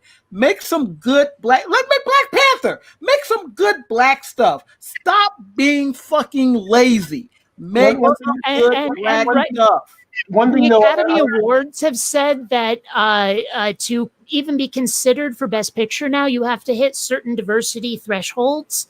And I kind of objected to that. I was like, it's a mistake. You can't. I don't know. I mean, I don't. As an animator, I don't even want to see the faces of my voice actors when they're auditioning because I don't want to be biased. An equality movement should make our differences unremarkable. That should be its ultimate goal. Exactly. The thing, though, what always gets me, because people say, "Oh, well, this character was traditionally white." Well, traditionally, all characters were white because we weren't allowed to be on screen. So we were like maids and servants and shit. So, but then that changed, and yeah. we can be. But I just, and this is the thing, a conversation I have with a lot of my friends who are geeks. This idea of, is it our turn? Well, it was our turn back in the 90s when the Black Age of Comics was out, and we had all these great black characters. There's such a big base that can be drawn from that nobody seems to want to touch. Look at all the black horror films that are coming out. It's amazing. The great black horror films. I have a whole story about that where a friend of mine was trying to pitch a horror film, and they told him black folks don't go see horror films. It's like, what? The hell are you talking about? One of the best things on television right now, Lovecraft Country. Love it. If you haven't watched it, watch it. It's amazing. Did people freak out back when the movie The Wiz came out? I don't know. I don't know. No, they did not. So I only remember a tiny part of that. The ease down the road. That's the only part of that I remember at all. Right. And no one freaked out about it. Everyone thought it was cool. But that's what gets me about it. It's like, now it's considered political. And the thing is, sometimes it is, but even when it's not, it's automatically assumed to be political. But look how they did it, though. Look how they did it. They did The Wiz was just a take on The Wizard of Oz. Like going back to what Bionic Bands was saying. Number one, I knew a female doctor was coming. You know how I knew? The Master popped up to be female one time. I'm like, oh, female doctor is coming. The woman they picked, I was like, oh, that's a perfect casting for Doctor Who. Because of who Doctor Who is, Doctor Who can become a woman, or, he can change into things. James Bond is literally supposed to be the same guy. So it's like there's these things that we do when you open up the door and let Black people, and not even just Black people, people of other races in general, really getting their foot in there and really make some good stuff. Oh man, then you open those floodgates. I think there's plenty of room for both. I think you can have lots of really new stories and new material that are, say for example, with predominantly Black characters or Latino characters or whatever. And you can also revisit old characters. I know we've had this conversation a couple of months ago on the Breakfast Club where we talked about a similar subject. And from my point of view, it's like, and I'm going to let Kate right back on because, I mean, we talked about The Little Mermaid a couple of months ago, as you recall. And she said that she didn't want to have it changed because she doesn't want anything to sort of fuss with her image of Little Mermaid. And the point I made at the time is that, you have yours, Kate, and now someone else gets theirs. And I don't personally understand why that's so objectionable. You've already got yours. Why do you need it twice? Let someone else have a turn. And have a turn, I understand, is an unfortunate turn of phrase, right? But when someone said just a moment ago, I don't remember who it was, but someone said, James Bond can't be Black because it's already been established. It's a fictional character. It can be anything we decide it to be. It's only limited by our imagination and the imagination of the writers. That's all I got to say. Yeah, but the fans... But I got to respond to what he said. I can tell you exactly why someone else shouldn't get a turn, because I'm not done yet. I want more sequels. I want more. I want another season of the TV show. I want more of what I already like. If I keep like just consuming the stuff that's already out there, I'm going to get bored eventually. I want another season. Right. That's why. It's just like they said it was Star Wars, though. So basically, Star Wars and the new Star Trek, they're not for me, and other people can enjoy them. I'm not harmed by the fact that there's a Star Trek out there that I don't particularly care for. I'll consume other media. But you still don't get more of what you really enjoyed, and that's the problem I have with it. But then there's other new things that I'll enjoy, and I'll enjoy that. And I just want. Well, maybe I still want more of the thing that I like best. Yeah, I mean, no one owes you that, and no one owes me that. No, I'm not saying I'm owed that, but the question is, why might someone get annoyed when? Oh, sure. And I'm saying this is why I get annoyed by it, because I would rather have more of what I like than what they're doing instead. And I was annoyed. A couple of things. If somebody remakes, let's say they remake the Little Mermaid, right? And they make it's a black Little Mermaid and blah blah blah.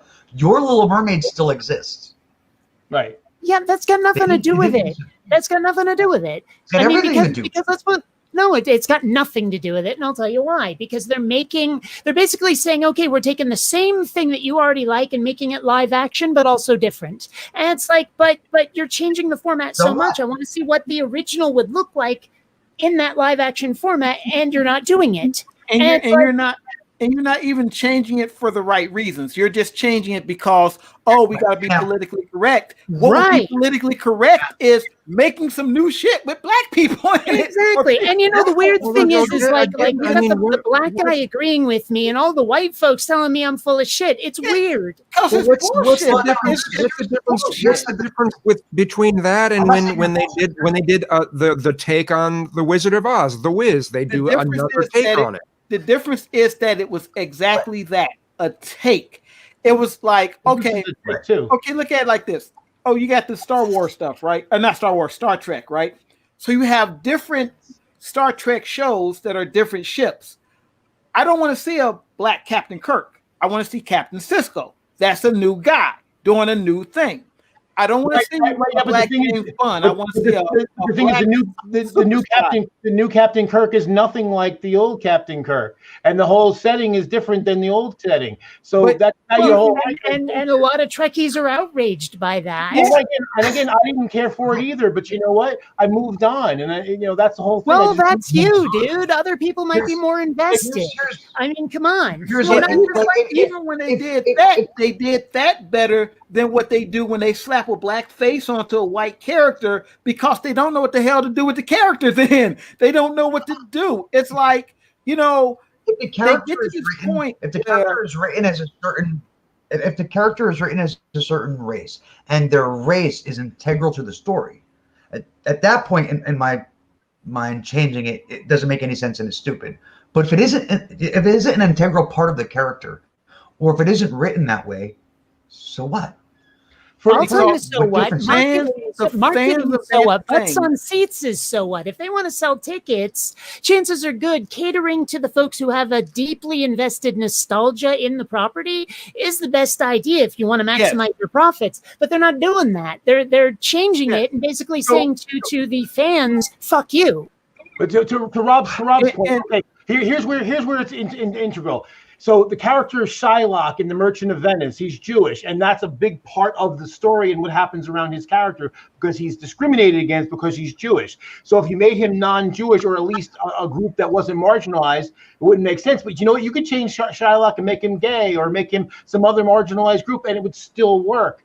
That's the difference. The same thing with Othello. Othello is a black character, and it's interesting. So Patrick Stewart was talking about how he always wanted to play Othello, but then when it became not so cool to do that, he lamented. He said, "Well, it's a shame. I'm never going to get to play the character." So then he was in a production where what they did was they made Othello a white character and made all the other characters black and flipped the script. And so he got to play Othello that way, and it still had the impact. And in fact, if anything, it actually had even more of an impact, because it then put a largely white audience in the position of the main character of Othello, and they could relate to him more than they could have when he was the other. So but the point though is, when I start watching something, it's not what I want to be watching. I'm sorry. I will continue to talk until you just stop, because I was already speaking when you started to talk, and I'm really tired of it. I started talking just when Joe finished. I want to address what the Green Machine said really quick. Just a real quick thing. All right, I'm done. Go. The new Captain Kirk, Christopher Pine. Christopher Pine, he can be Captain Kirk for me every damn day, all day, every day, all week. That's all. Okay. Well, regardless, the real question should be, is the audience getting what they were after? Is the audience getting what they want? I mean, you can have these high-minded ideas and ideals all you like, but if the end product isn't what the audience wants, what the customers want, it's almost certainly doomed to failure. That's the thing. I agree with that. But here's the thing, though. If Idris Elba was James Bond, and it was a good production, would you not be getting what you wanted? Was James Bond being white something that would ruin? Probably a bad example because I'm not into James Bond. But I mean, let's put it this way: if I'm watching. Well, let's put it this way. Okay, when I was watching Star Wars, I mean, I was pretty young. I didn't notice it was a pretty white cast. But then when I started watching The Empire Strikes Back and they introduced Lando, and, now we've got an actual black character, what I'm sitting there thinking is, that's okay, he's a new guy. But if they had said, oh, by the way, now Obi-Wan's black, I would have been pissed. The difference, it was a change. If you introduce a black character and it's a completely new character, never met them before, I'm like, hey, that's awesome, cool, whatever. Or I might even just be completely indifferent because it's just some guy. But the fact that they change a beloved character is where it starts to get annoying. So how did you feel when James Earl Jones's voice turned out to be a white guy underneath Darth Vader's mask? Well, yeah, that was. You know what? In 1983, I didn't know who the hell James Earl Jones was. So it didn't really affect me at all. I would say this. I did find that actually, knowing that happened, I did find that kind of like, the hell did they do that for? Why didn't they just let him be Darth Vader if they're going to use his voice? But then they would have had to recast Luke. But I think when it comes to entertainment, and especially like fantasy entertainment, we allow ourselves to get a little bit more heavily invested in characters than we might do if it was, say, a romantic drama or a thriller or something like that. Yes. And now here's the thing. I want to say, and I respect, quite frankly, I really respect that you're not a James Bond fan. Okay, because I tried. I really tried. I love James Bond. Cup of tea. But here's the thing about James Bond movies, right? Every James Bond movie, from Dr. No until the last one, has a femme fatale that James Bond will almost certainly hook up with, probably a good girl that James Bond will certainly hook up with, or hint that he wants to hook up with. There will be a chase scene, okay? There will be daring stunts. There will be very cool gadgets, all right? All those movies have those things in common. As long as they have comment, I don't give a fuck who plays 007. That's just me. As far as Star Wars is concerned, I was 15 when the original Star Wars came out, so I think I'm the original target audience, and I have to say that the episodes 7, 8, and 9 really, really pissed me off from a story point of view. But from a Star Wars point of view, they've all got the space battles, they've got the lightsaber battles, they got in other words, what I'm saying is these movies that we're putting so much like reverence for are some of the most formulaic pieces of shit out there, really, from a standpoint of storytelling and intrigue and drama. So why are we so invested in them? And I only think that it must be because they stir our imagination. Right? Oh, yeah. Well, I mean, speaking as an animator myself, that is a huge part of it. You know, I mean, I wrote that script. I'm animating it. It's some of my best work ever, and I'm very passionate about it. I was actually having this argument on a sci-fi board on Facebook where someone said that Foundation by Asimov was really great. And I objected to that. I said, I couldn't finish the book because like characters from one chapter will be dead in the next chapter simply because it's thousands of years later or hundreds of years later. There was no one for me to get attached to. There were no characters for me to go, I want to spend time with you the way there was in, say, Firefly or Star Wars or whatever, or Babylon 5, you know, and so I couldn't finish the book just because the situations seemed to be the main character rather than the people, and I don't connect with it that way. Here's an example of something I didn't like, but I didn't like for different reasons than a lot of people expressed that I saw. So the new Battlestar Galactica, I didn't care for. However, here's the thing. I was not upset with it because, Starbuck was a woman and they did all this and they have all, some different characters and they added some diversity. That part wasn't the problem. The problem for me is that the tone changed from one that was upbeat and hopeful to one that was down. You could have like inverted every single character and I wouldn't have given a fuck. But when you made everybody like nobody was noble and nobody was likable and I couldn't wait for everyone to die, then that's what ruined it. It wasn't because they got more diverse. It was because the story was a downer. And see, I'm half with you there because I totally agree that it was too much of a downer. And like I said before, I'm an 80s kid, and starting in the 90s, everything was a freaking downer. Like we were talking about that Henry Cavill guy. I was trying to watch The Witcher, and it was so grim dark. The only character I didn't want to see dead was the minstrel dude. So it's like and that's why I don't like New Superman, because New Superman is like dark and gritty Superman. Like I agree with you, Kate. That what happened to our Truth, Justice, and the American Way guy. That guy was awesome.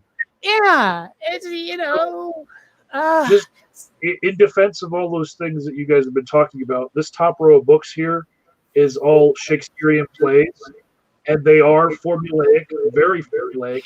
Fourth act, there's always a rise towards a climax, and in the fifth, there's always a resolution.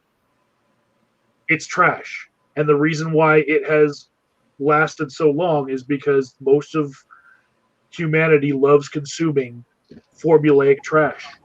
Oh yeah, when Shakespeare first came out, apparently he was like considered the lowest form. He was like the Carrot Top of his day, basically. the upstart pro. Yes. But think about Marvel movies. That what's gonna happen in a Marvel movie. You just want to see it happen again with the characters you like. It's not here. Marvel movies are like a roller coaster ride. It's not really cinema. It's a ride. Yeah, and Ready Player One was like a total nostalgia-gasm. Every Star Trek episode is formulaic and has a space anomaly, and half of the X-Files episodes have the monster of the week. Mm-hmm. Yep. Which were always not as fun as the actual like Smoking Man conspiracy sister stuff. That was the part I wanted to see. They could have cut out all of the rest. And that's the reason. And that's the reason why, for me, Babylon 5 will always be my favorite property. But unless somebody comes out with something better. But up to this point, because it was building to a story. It wasn't formulaic. I mean, they had the occasional filler episodes, but that was usually just because you needed a time to catch your breath because all the stuff was going on. MB5 is great. I think the individual episodes of Babylon 5 are, as you say, they're not particularly formulaic. But when you take the whole series from series 1 to series 5, it has the exact structure of a novel. The first series, you've got major plot themes, different plot themes kicking off that don't seem to really intertwine. In the second season, they start getting faster and more things start colliding. And in the third season, they all get tangled up. And in the fourth season, it all goes to shit. And you've got your denouement, and climax as well. And so Babylon 5, no one's ever tried to tell a story like that on television before or since. And I also think Babylon 5 started something because this whole idea of character arcs that last throughout the whole series and the character changes from the beginning to the end pretty much started on Babylon 5 MASH ran for 11 years and they were the same people, other than the fact they changed the actors who were playing the characters. They were the same people, at the end of the show that they were at the beginning of the show. Same thing with Cheers, which also ran for 11 years. And God help us about The Simpsons, my goodness. So, although I have to say, I've been watching the Transformers, and at least for the first couple of episodes, there's continuity between them. Just saying. Well, and this is Gen 1. Well, and that's one thing I will say for, Deep Space Nine, because it also had a certain level of continuity. There was an arc. And that's why I hated Voyager so much, because I saw a video recently, somebody was picking on Voyager and talked about how, here they are, they're way out there. They're on their own. They have no resources and they can't go to space dock and fix the ship. And they have a battle this week and there's all this scoring and the ship gets all beat up. And then the next week it's perfectly pristine all again. Like, and that's the thing. And see, that's one of those little details that if they had been building, and every week, little things are happening. Oh, remember how that, this device stopped working 2 weeks ago, and now it's still hampering us. We got to put into this planet to try to get apart because 3 weeks ago we got into a battle. Wait, no, they did have a replicator. Well, right, but even there, they talk about how they're scarce on things. So they kind of did it, but they did it half-assed. It's either do it or don't do it. Well, I gotta say there is a certain kind of half-assing that can work in a show. Like I mentioned before, the Goldbergs. Every episode starts by they tell you that it's 1980 something. They don't give you that last number. And then through the whole episode, there will be no continuity whatsoever for what time of the 80s it was. They'll say, oh, I just watched this movie. We're going to go see this one. And they came out completely reversed from each other in terms of which was first, things like that. And that adds to the fun of the show because you can just sit there and watch and just be awash in this world you're really enjoying. And so if they're going to do something like Voyager episodically, I'm more than okay with it. But the thing is, they were building to something. They were heading somewhere, so it kind of screws that up. But to Mage Grey Wolf's point, yes, there certainly are some things that do get preachy and hit you over the head, and that's annoying. That's always been annoying. That's not new, though. The thing is, though, is that some people are so hypercharged in the opposite direction is literally just the appearance. For instance, like Daisy Ridley, the fact that Daisy Ridley was going to be the main character of the Star Wars films put people off before they knew anything about her. And another example, not in movies or anything, but there was an ad about a year ago. I forget what company, it might have been Amtrak or something. And there were two women in the shot. Now, the implication is that they're a lesbian couple, but it doesn't say that at all. They're not holding hands. They're not kissing. It's just two women sitting next to each other. And the backlash was ridiculous. Like, was one of them butch? One of them had she kind of had a little buzzy. Well, she kind of had a little buzzy. Kidding. I was kidding. Just go on. I was kidding. Yeah. So meanwhile, again, you could assume that they were lesbians, and that was probably the intent of the thing. But literally, they didn't even talk. It was just that they were there, and people were doing, "Oh, you're shoving it down my throat." So that's the thing. It goes both ways. There are people that are just even the acknowledging the existence of diversity pisses people off, and that's fucked up. Mm. I'll say that Paul has been removing people from that corner over there, and then they come in on the bottom is kind of lesbian because it reminds me of how you switch in volleyball on 6-on-6 on the teams. Sue, you know what I'm talking about, right? Yeah. I used to play volleyball. So I know exactly what you're talking about. Kind of lesbian. In any event. Okay. There's a couple of things. Enterprise rocked. All right. Yeah, it had one bad season. Okay. One bad season. Other than that, Enterprise rocked. I mean, the theme song was, but other than that, it was great. Wait. Theme Enterprise song. Was the one? Was that the one with the old boy from Quantum Leap? Yeah. Okay. Yeah, I used to watch that just for that theme song. If I didn't see that theme, I'm done. That was like the X-Men cartoon for me. If I didn't see the theme, I'm not watching the show that week. Screw all that. It's like the theme was so emotional for me where I was kind of like this thing of, look, we did all this and then we got to space. And it was like, all right. And then if I don't see that, I'm like, no, I'm good. That's the thing is I could see what they were going for. They were going for that all-American NASA thing.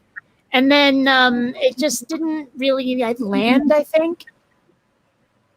I probably watched that show mainly because the Quantum Leap guy was. Just for the record, I think there might be some lag between me and Dev, and so no, seriously, I think there's lag between us because there's times where I start to talk and you're not saying a damn thing. So, go ahead, Rob. It gets to a point where it's just pointless. So just go ahead. Well, that was done. It's just a lag. She's right. It's the lag. Yeah, there's a slight lag going on there. That is true. Come on, Rob. Yeah, something that can be about 4 seconds long. Rob, say something. Yeah, go for it. Rob.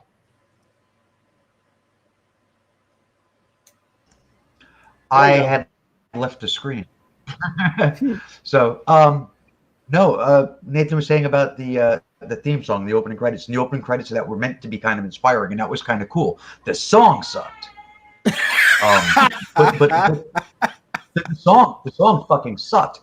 But the visuals are like the Discovery. I think the visuals on the opening credits of Discovery are amazing. The stories tend to suck, but I think the opening credits are awesome.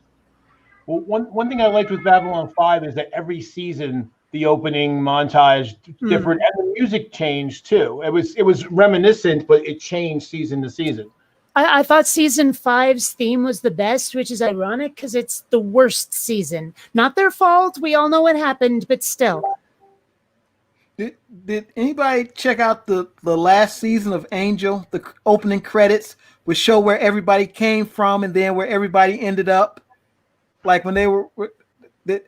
No, I didn't watch this. Wait, first It's let me been a long ask: Did anybody watch Angel? Did anybody watch Buffy and Angel? Yes, but it's A little bit. many times. Angel I watched through once, and it's been forever. So The last season was great. Okay, just real quick.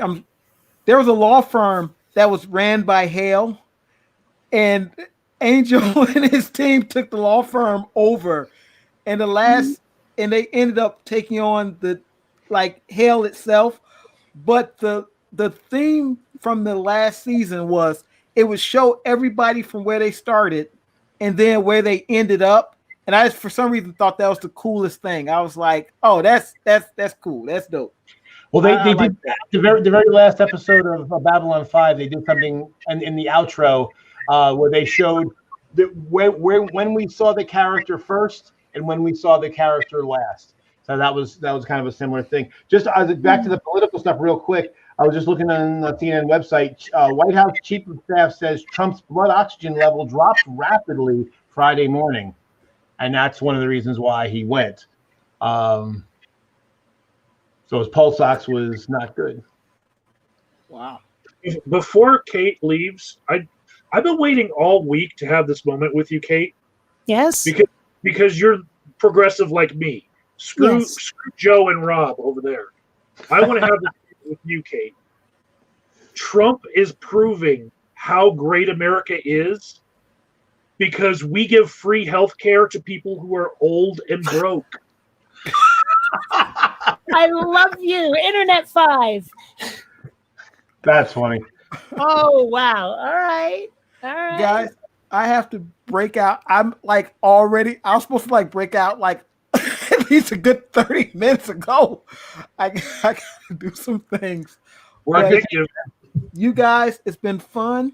I'll check you next time when I can come back on. You guys take it easy. Tell Got That Funk I said goodbye, and talk to you guys next time or sometime. Yeah, bye, everybody. Yeah, it's good to see Nathan. We haven't seen him in a long time. And Sue is back. Hey, Sue. Yeah. Hey, back. Yeah, I think as much as there's so many weighty issues, I think the reason why we've gone down this road is that I think it's really the stuff going on is really heavy. It is. And the problem is there's so much of it and there's so much news fatigue that there's stuff where I'm wondering what's going on with Black Lives Matter riots right now because I'm not hearing dick about that. I really don't know where we are with Kyle Rittenhouse, and all of these other things where it's they were super newsworthy a month ago. And now everyone seems to have forgotten. I mean, remember Murder Hornets? What happened to Murder Hornets? Oh, that's the time of year it's been, is where it's been so much shit's going on that Murder Hornets doesn't even rate anymore. But actually, what I saw earlier, a story I posted, it actually happened in 2018, but the family just got the body cam footage today, where the cops he was actually on his own property. It was basically he's lived with his mother, and the cops thought he was a burglar, and they sicked the dog on him, and apparently the dog mauled him to death, and apparently took chunks of him, and there were chunks of him on all over their lawn. and they basically nothing happened to the cops for doing this. And so they finally got the body cam footage, and I didn't read the entire article. From what I read, basically the cops were like, they didn't give a fuck. And then once he was torn to pieces, they rendered no aid whatsoever. They just let him bleed to death on his own lawn, and was like, even if he was a burglar, that's not the right fucking way to act. Well, as I understand it, you're really only supposed to even draw your weapon when you think you might need to defend yourself or bystanders. And, you're only allowed to fire it when you're pretty sure that not doing so will result in someone else's death. Right. And in this case, They said they picked the dog on the guy. And again, it's one thing if you want to use the dog to subdue somebody so that you can, get control of the situation. But they just let the dog kill the guy and did nothing. Like, I needed another reason to be scared of dogs. I'm sure you've heard the story, but childhood incident, they're terrifying. So. But, and that's the kind of shit I was just like, when I saw that, I mean, I had to hold back tears because, it's just the inhumanity of it. And for my week, I was in the hospital on Monday. Basically, like an idiot, I let my metformin prescription run out, and I was borrowing some from somebody, but I wasn't taking the full amount, and my sugar shot up. And when I got hospitalized, my sugar was like 350, which is really, really bad. Okay, I want to bring something up because Joe, just a minute ago, you mentioned about the situation with Trump again. Yeah. And something that I forgot to mention earlier, and I was talking to Rob before we went live tonight about this, but I'm in the private chat that we have on Twitter amongst the Breakfast Clubbers. Occasional former Breakfast Club guest host Brock Lawley was basically saying that people like me and Kate and Michael in particular were experiencing schadenfreude to an unhealthy degree.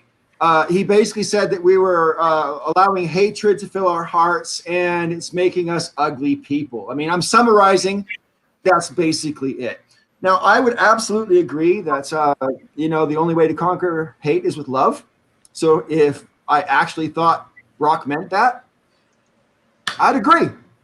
But I don't. And the thing is, it's perfectly reasonable after everything Trump has said and done about the coronavirus to recognize and acknowledge the irony of Trump getting coronavirus. That's not reveling in his sorrow. It's just not. You know what I mean? And I think that's the source of most people's schadenfreude. What do you guys think? Well, sure. Well, I mean, I have seen a number of posts on Facebook from a lot of my friends. I've got a lot of friends on Facebook, and I've seen people that are literally celebrating him getting COVID, and there are people that will celebrate if he dies. Well, I think it's kind of a ding dong, the witch is dead kind of situation.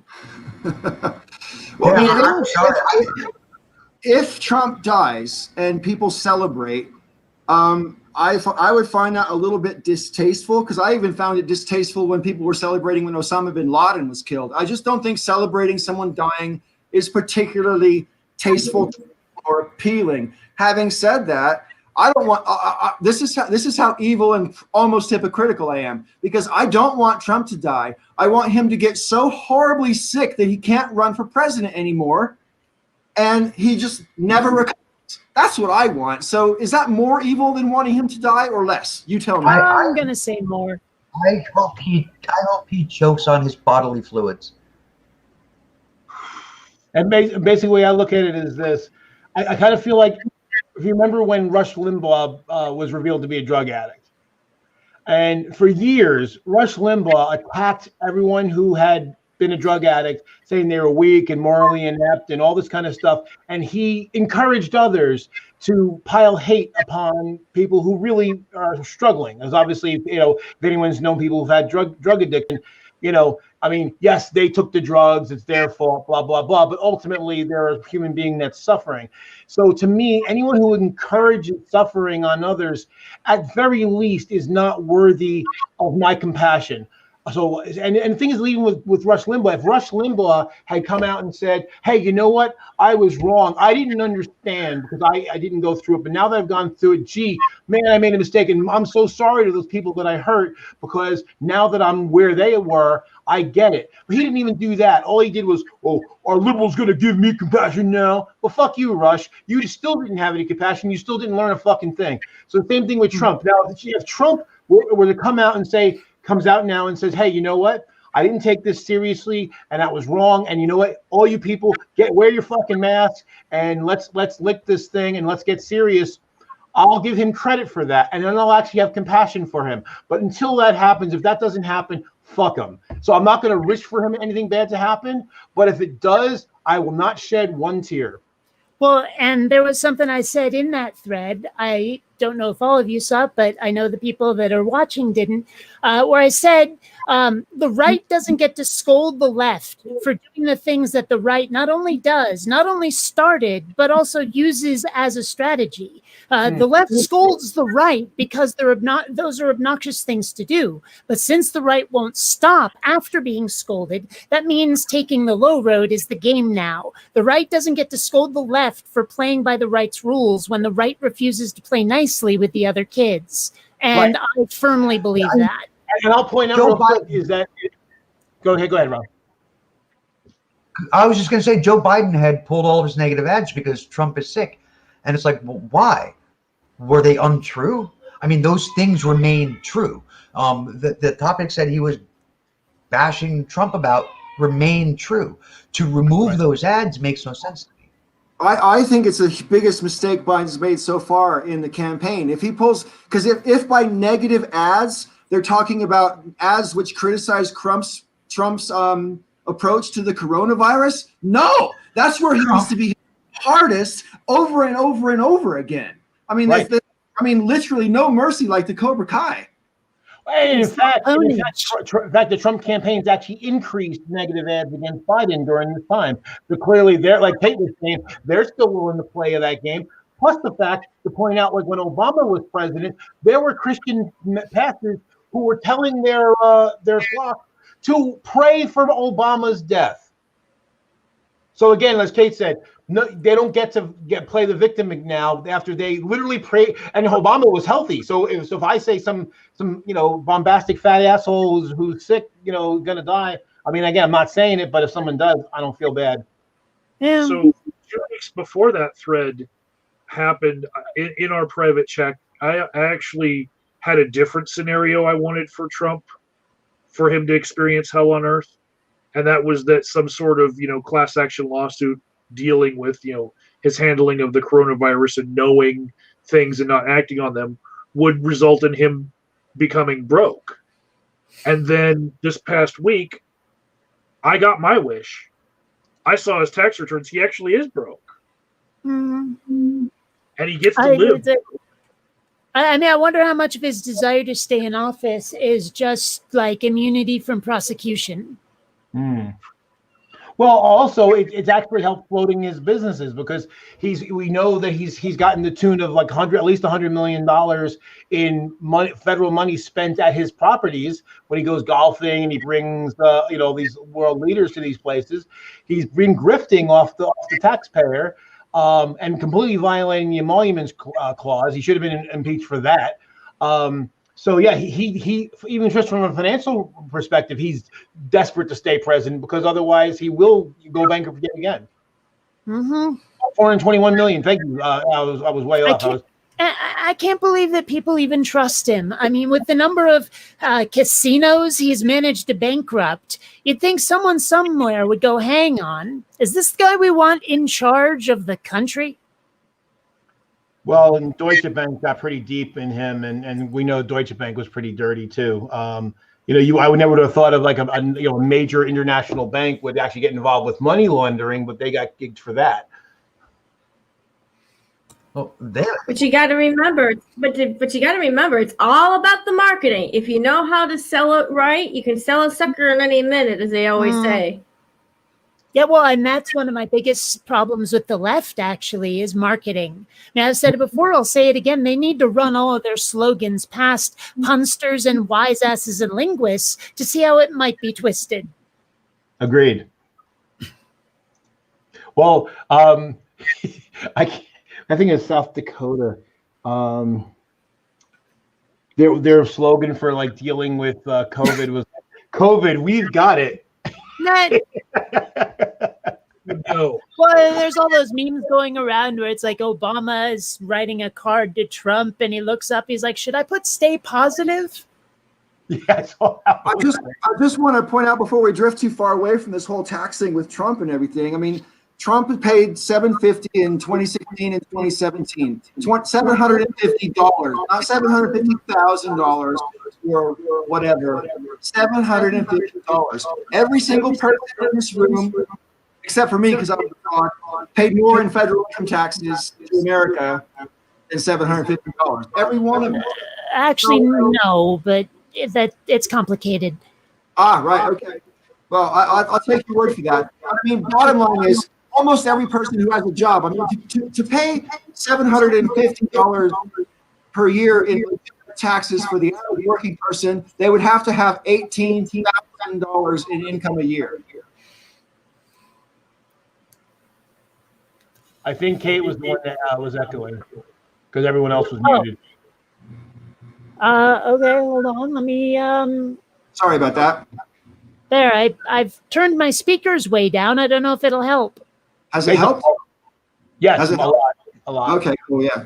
Okay, right. Yes. So, I don't know. I'll just reiterate. I mean, basically, if everyone is, if Trump's not paying, you have to make $18,000 a year to pay $750 in taxes. 18 grand. That's poverty, right? And Trump is paying the same taxes when he pays taxes that people in poverty pay. That can't be right. He's the president. He enjoys all the infrastructure and all the protection and all of the benefits of living in America without contributing to any of the infrastructure or the military or anything. It can't be right.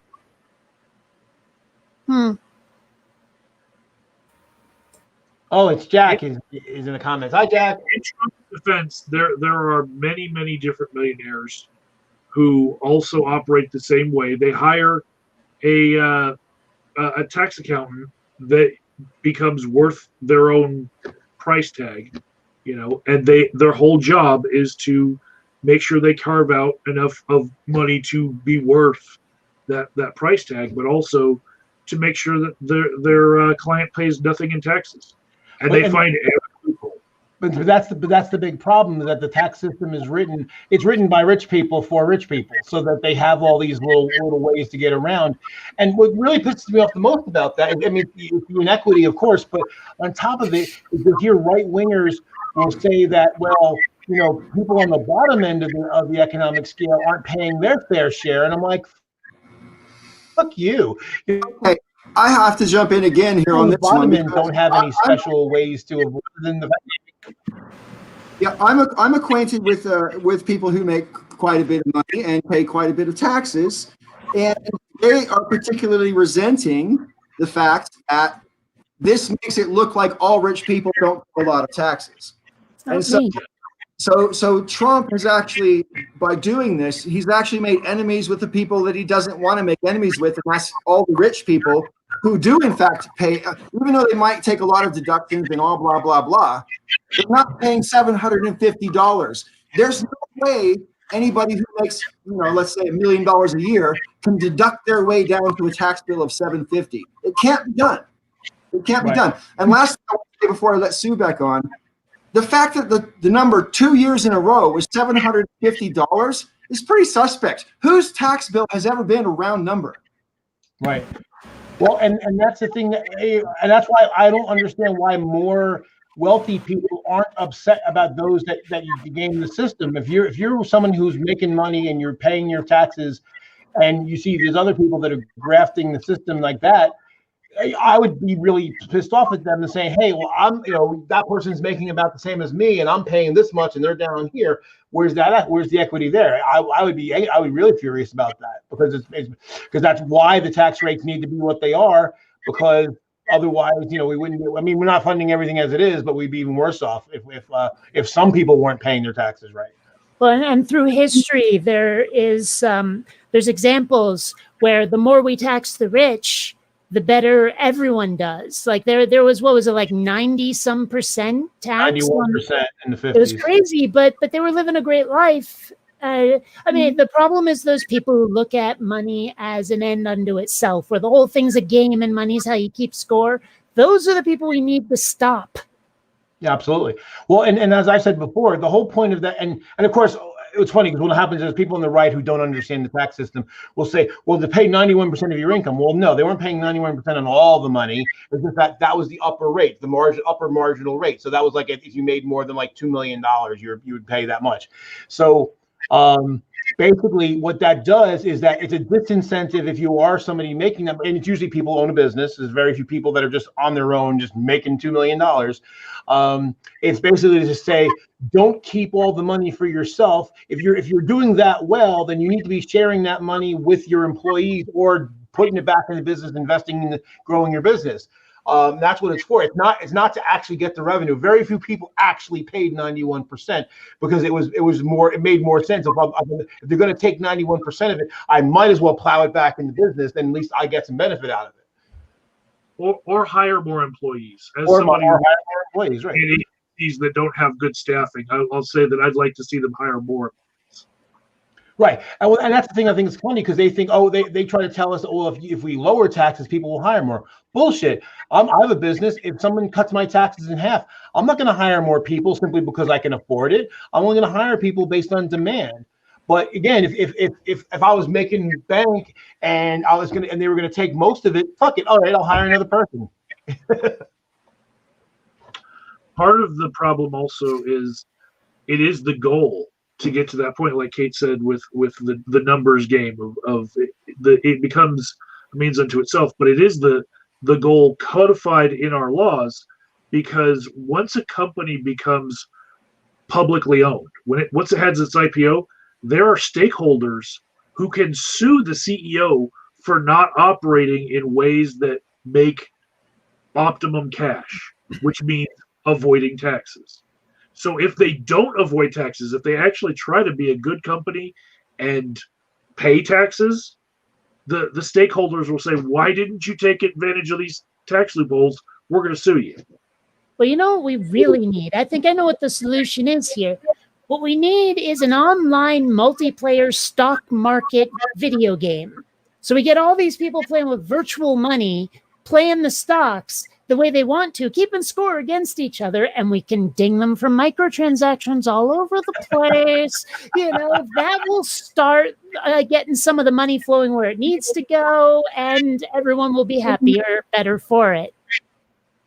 Yeah, I mean, you're right, because it does end up being, and what you think about it, the people who are day traders, because a lot of times you hear people that will defend all this stuff. They say, oh well, these investors, that's what drives the economy. But day traders aren't driving the economy at all. Day traders are actually a negative, because what they're doing is they're literally buying and selling assets very often, very short time horizons. They're literally, I'm buying the stock and selling it at a profit, and they are not actually participating in the long-term funding of any one particular asset.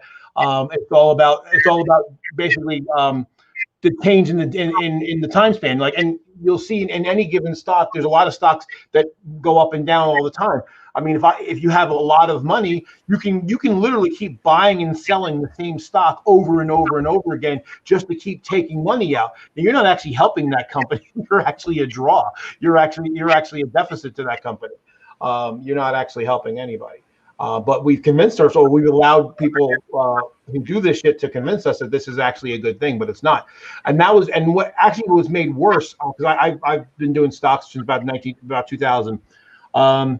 Was when the commission fees went down on buying stock, that actually made it easier to be a day trader, because before, you were doing a stock trade, you were going to pay like $35 a trade. So you needed some big swing in the stock in order to make any kind of money. Now a lot of the trades are like under $5. So you only need, if you have enough money in the system, you don't need the stock value to change that much to actually make some money. I like cheese. I think part of the problem too is that a lot of people don't really understand the way the financial markets work. They don't understand the way capitalization works. They don't understand the way the stock markets work and derivatives work and all that kind of stuff. I mean, how many people, when they see the end of trading places, actually understand what's going on? I bet you most people don't. Only kind of, sort of, a little bit. I know enough to know that I could easily fall prey to Dunning-Kruger if I tried to claim I knew more. Right. But basically, to give you an idea, so what happens is when the Dukes are buying up the stock, buying up the orange stock because they think that there's gonna be a run on the market, and Eddie Murphy and Dan Aykroyd know it's not. They sell on margin. They're selling something that they don't actually own. They're effectively borrowing stock from the market maker and selling it at the current rate. Now, the reason why they buy later on is now you have to buy to cover. So you borrowed that stock and you sold it and you didn't own it. And you have to buy it back and you have to owe it back to the market maker. So that's why they wait till the price drops and then they start buying it up so that this way that they can cover their short position. But I mean, it's totally fucked up. I mean, it's the whole idea of that is kind of messed up, if you think about it, because they're not actually buying orange. They don't want orange juice. They're just profiting on the volatility of the stock. Well, and the only reason they could even pull it off is they had inside info. Right. Disclaimer: none of us are experts, and you shouldn't trade on our information because we're just idiots. Okay. Well, that and trading places took place in 1982. Yeah. So I know what a derivative is, and I know the signs that happened right before 2008, and I see all of those signs again, and I do see that Trump very ingeniously, either by his own hand or somebody else working for him, was able to create basically a new style of bank to give very, very risky loans overnight to banks that wouldn't have been able to get them in the whole past year because actual good banks would not give those other banks loans anymore for the whole year. And so this has been going on this entire election year. We should have had a housing market crash. And after this election, whoever wins, no one has an incentive to keep that going. Because if it crashes and it's Trump's 4th out of 8 years, the recovery is going to look good for him. If Biden gets into office, he might see how horribly artificial prices are being kept and how the housing market is out of reach of most Americans. And he might just let it crash by just, stopping what Trump was doing. Well, that's why I'm getting out of equities in a very short period of time because, like I said in a previous one, my one 401k that I self-managed, I gained 50% this year. There's no reason for it. There's nothing good enough that happened for my portfolio to gain 50% in like 7 months. That's not sustainable. People's hopes and dreams, the opinions of rich people. That's all it is. I keep getting these phone calls from like real estate agents where they're all, I'd like to talk to you about your property at address. And I'm like, you mean my home? And they're like, oh, sorry, click. And it's like, yeah, I guess they assume if you own a property in San Diego, you're a landlord. Well, I wish I could tell them to fuck off, like universally, like a no spam filter, but yeah, the do not call list was an abject failure. Oh, well. Yeah, I've had on my phone, I have this app that it blocks all calls from anyone that isn't on my contacts. Yeah, I think my iPhone does that automatically if I set it to, but I don't set it to because I have people from abroad that might call me who might have changed their phone numbers or whatever. and so on. I want to deflect the Wait, real quick, just because I want to. Dealing with spam stuff, I keep getting these messages from people like, vote yes on prop whatever, so I started responding to them with, is this message from Earth? What year is it? Did the portal successfully close, or are we still in danger? So far no one's taken the bait, but I keep hoping. Oh, that's beautiful. So like as Kate was mentioning about half an hour ago, there's an awful lot of really actually important and salient stories that in any normal age of politics would be huge for weeks in a row, but they just all got buried by Trump getting coronavirus. And we haven't really talked too much about the debate, which was only like 4 or 5 days ago, right? And I know that it did make a lot of fuss about it on the news, but I think it still bears repeating. When Trump told the Proud Boys to stand back and stand by, that was a blatant call for readiness. And they said, he was invited by Chris Wallace to say stand down. And he didn't use the term stand down. He said stand back and stand by. Now, Michael, you've been in the military. Is it the same meaning, stand down and stand by? No. Of course not. Are they more or less opposite meanings, more or less? Yeah. That's my understanding. Yeah, if someone tells me to stand by, it means okay, not yet, but soon, right? Stand by. Stand down means put your down and go get some dinner. It means wait for my orders. Right. My orders are coming. And Tracy Harris said, even if someone wanted to be charitable and say, well, he was confused and he didn't know what he was talking about, the Proud Boys certainly understood it to mean exactly that. I'm sorry, Joe. I'm sorry. I'm sick and fucking tired. I've seen this on MSNBC all fucking week, and it pisses me off. Any ambiguity is bullshit. I know. Any ambiguity. I know you know that, but there's no point in making qualifications anymore. There's no point. It's like, is Trump going to try and steal the election? I see this on the news, and it makes me want to fucking throw the TV out the goddamn window. Is he? He says he fucking is. It's not a fucking debate. And it fucks me off that there's all this people say, you can't just come out and accuse him of it because then he'll sue you for libel. Oh, just add that to the 5,000 other lawsuits Trump's got going on. I mean, who gives a fuck if you get sued by Donald Trump, really? I mean, he sues everybody. Paul, how do you? And you can't get blood from stone. Huh? How do you really feel?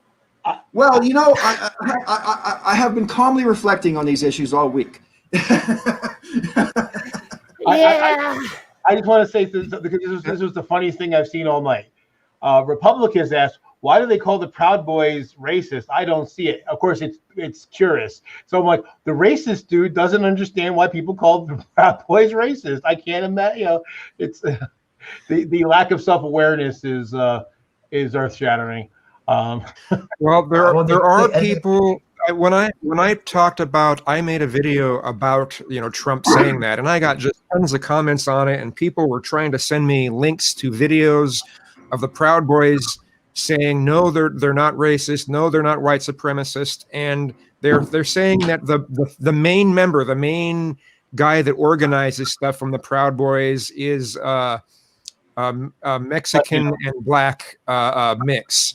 And they're saying, they're saying they can't be racist because they have someone of color as the one guy.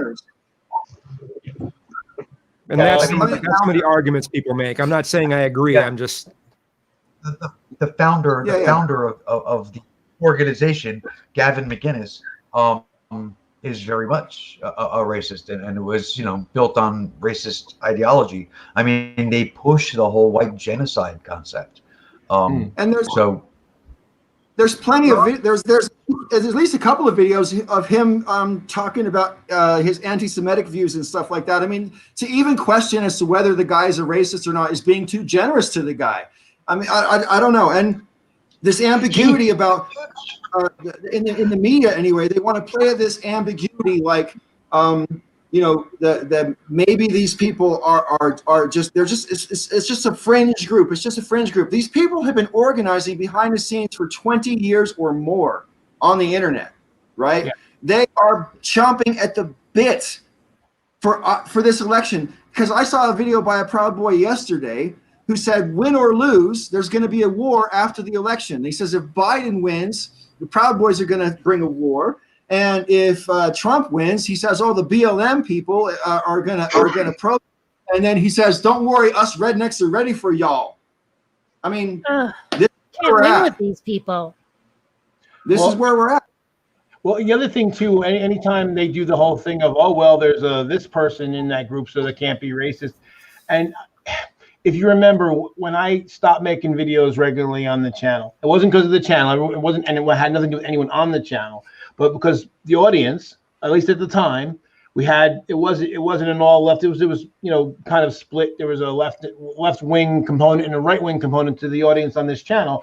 And because I was willing to admit that the left doesn't get everything right all the time, and a lot of my videos would point that out, and then people on the right wing were using that as well, black dude said this, so therefore, and they were trying to act like I was on their team and try to use my words to try to discredit everything else that I say. And I was like, well, fuck you. I'm not going to be your useful idiot. I'm not going to give you any ammunition. And actually, this kind of reminds me of a conversation, Kiz, you and I had about, about bringing stuff up. It's not that I think the left gets everything right, because surely it certainly doesn't. But the thing is, at this moment, I'm not willing to spend a lot of time on it, because, again, I don't want to enable far worse people on the other side. I want to bring up a comment from the Green Machine here real quick and discuss it. Bunch of people in that comment section that Kiz was talking about were saying Proud Boys are just there to defend property from Antifa. Again, total gaslighting. The kind of thing that pisses me off, because just because you have a story doesn't make it fucking true. Who in the right mind gives a fuck about a store in a town they don't even fucking live in? Give me a break. The fact that we let these people get away with saying this shit just makes me furious, as you can see. Not to mention, Paul, as you pointed out before, is we know for a fact that at least some of the destruction and some of the violence was right-wing agitators. Not all of it. I'm not lumping it all on them, but certainly some of it was, and we know that for a fact. And some of it were actually members of the police. So wait, Rob, you got up? I was about to yell at Rob. Of course he gets up when I'm about to ask him to denounce white supremacy. Politicians is dodging that question left and right. I haven't seen anyone put this I denounce all supremacy up yet. I'm sure someone's done it, like white supremacy, all lives matter, all that shit. I haven't seen anyone do the all lives matter version of the hashtag.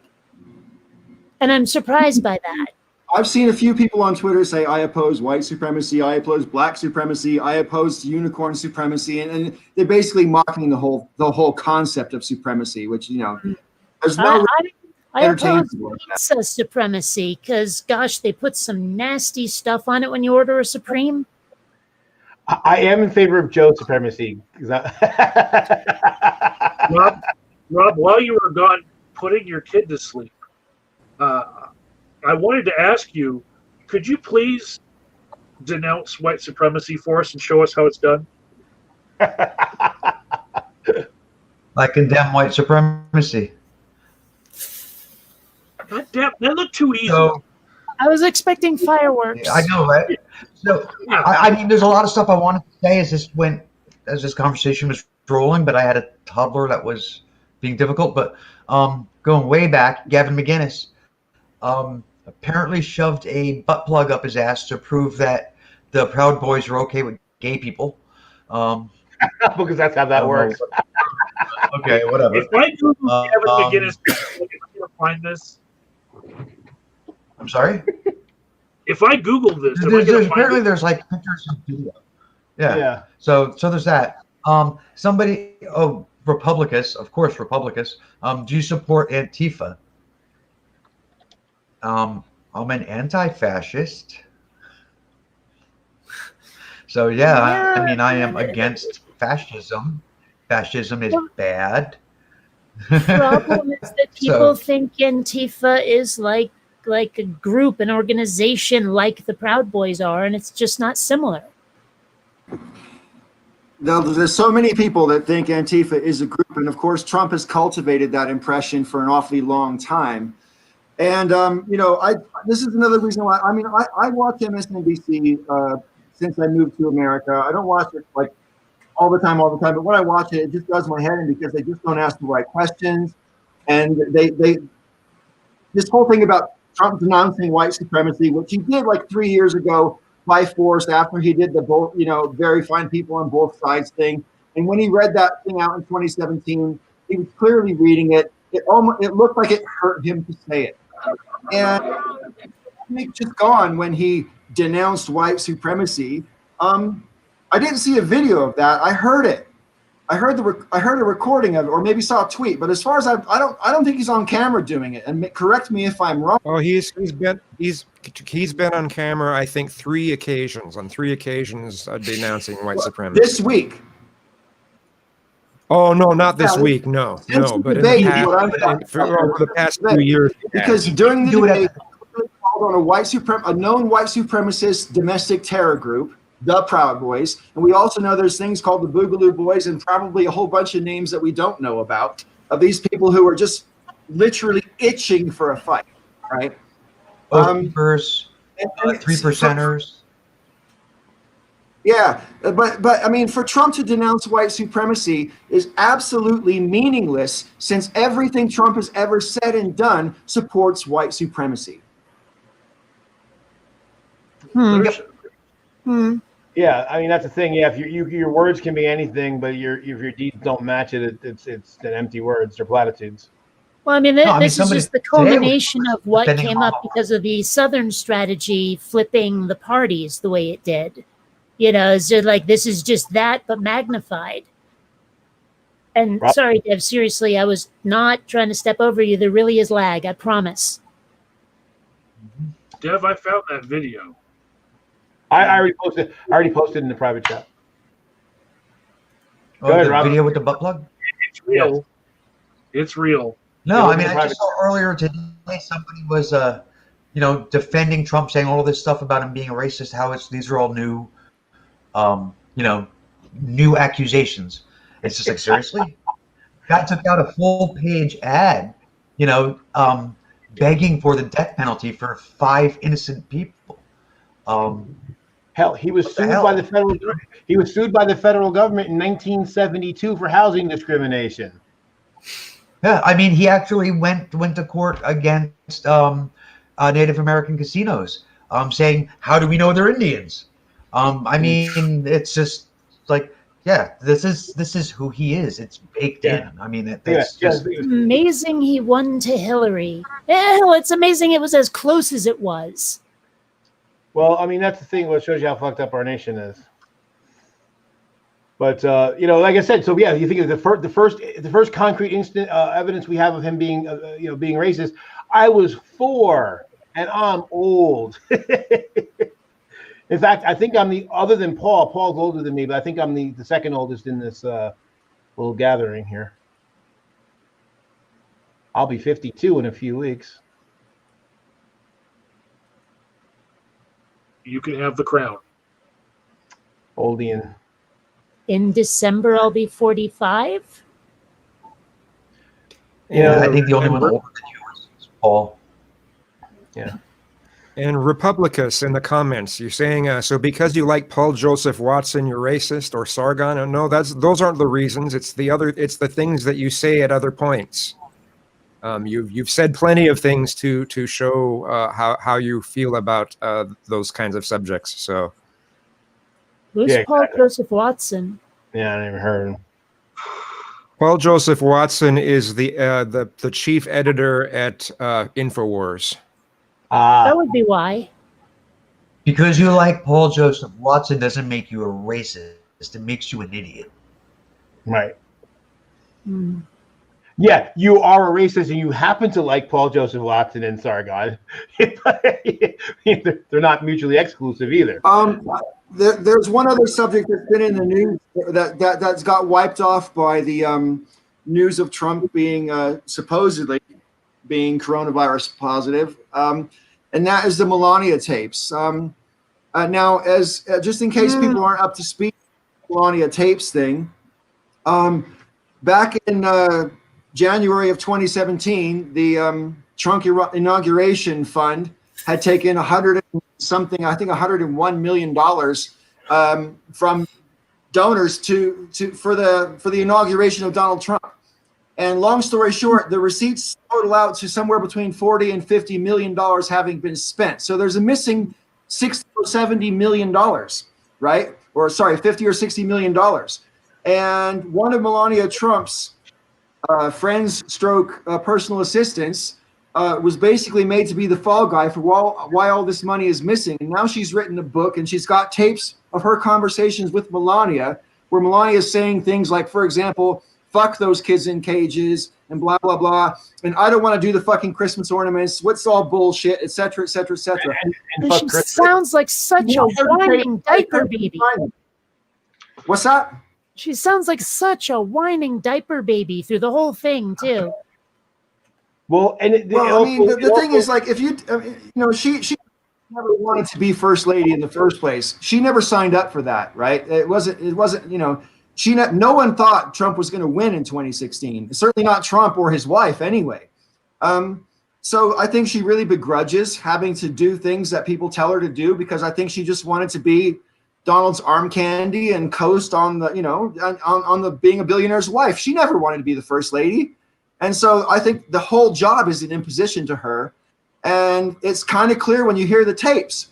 Now, the fact that the first lady was Taylor on that tape. Do you remember when Michelle Obama wore a sleeveless dress and the fucking press went apoplectic? Yeah. Well, I mean, not to mention when Obama himself wore that tan suit. Oh, not the tan suit.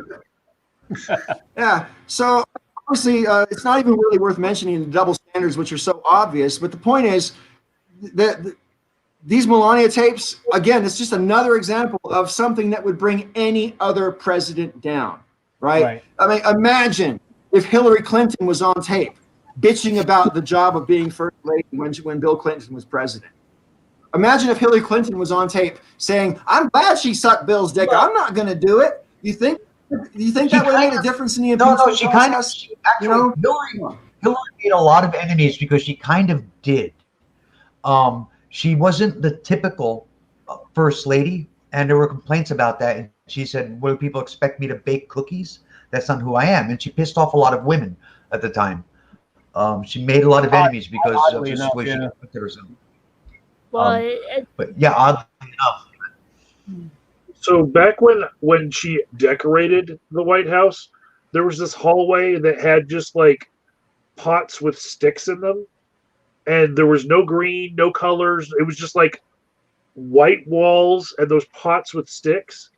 And now to hear her say that she didn't care about the job, I'm like, well, I believe it. Well, here's the thing. I mean, also she said "fuck Christmas." I mean, imagine any Democrat saying "fuck Christmas." I mean, what about where's all the war on Christmas people having having conniption over it or saying "fuck Christmas"? It's coming from inside the house. Yeah. Or just something that's in the comments again. Curious, you know. So he says, "Kate is everything I oppose, but important." Oh no. Like, you know what? Hold on. I was going to say, Kate and I, you've seen Kate and I have had all sorts of knockdown, drag-out fights. We differ on quite a number of things, and you aren't worthy to lick the bottom of Kate's shoes. No, so. dude, you need some context, because that's not what was said at all. We were actually connecting because we both watched this YouTube series called The Alt-Right Playbook, and I said I love it, and he responds with, "It's everything I oppose, but important." So that was not an insult directed at me. Okay. I still feel the same about Curious. But thank you. I just couldn't let that stand. You know, it was just fair enough. Anyway, so yeah, the war on Christmas is coming from inside the house. So. Yeah, somebody's got to say. Someone's got. Yeah, someone's gonna get Green Machine says, "I like that fuck Christmas song." There should be someone needs to do that and do like a dubbing and like auto tune using Melania's words. That'd be fucking beautiful. Watch, it'll happen. Give it a couple weeks or so. Somebody's gonna create it, I tell you. But yeah, when it comes to Melania, though, it's like we were talking about the Stepford Wives. She kind of has that nuance. I don't know if you've caught on to it, but she has that roboticness to her. It's just, her eyes creep me out. They don't look human. She doesn't want to be there. Yeah, right. It's because she doesn't want to be there. She does that whole thing, like you see it all the time. She pulls her hand away from him when they're on camera. She makes faces when she doesn't realize that when she's on camera. She's very unhappy being first lady. I mean, I don't blame her. I mean, it's what Paul had said before. She never expected him to win. She didn't want the job. She doesn't want to be in the spotlight. Her English isn't very good, and she knows it. She just doesn't. She doesn't want it. She doesn't want it, and it's forced upon her. And she's a horrible person, so I don't give a shit. Well, here's the thing, though. It also destroys the whole myth that she's this poor, helpless person who's just stuck there, and she's married to Trump, and she's kind of stuck with it, and what's she going to do? And so this idea that she's a sympathetic figure, she's clearly not. She's on board for all the horrible, heinous shit that he does. So fuck her. But there's because there were a lot of people who I let myself be fooled that she was this innocent person just kind of stuck in a situation. She's not.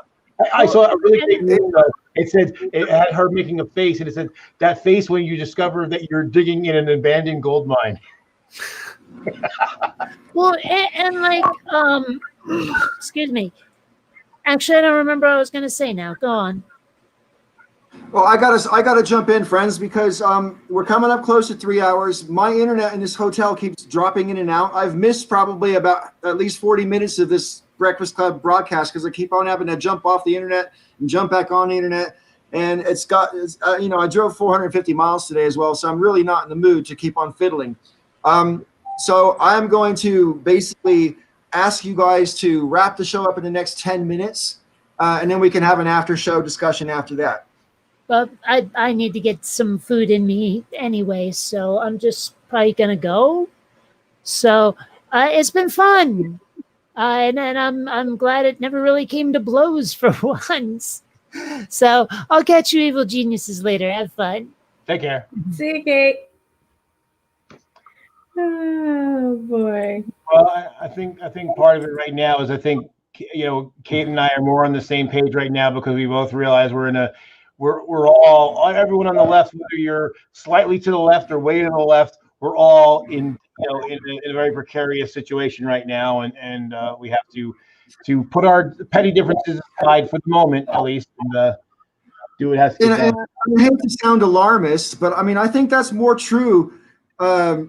Profoundly true, because what's going to happen after this election could be really, really dark and dangerous, friends. And I don't really like to say that.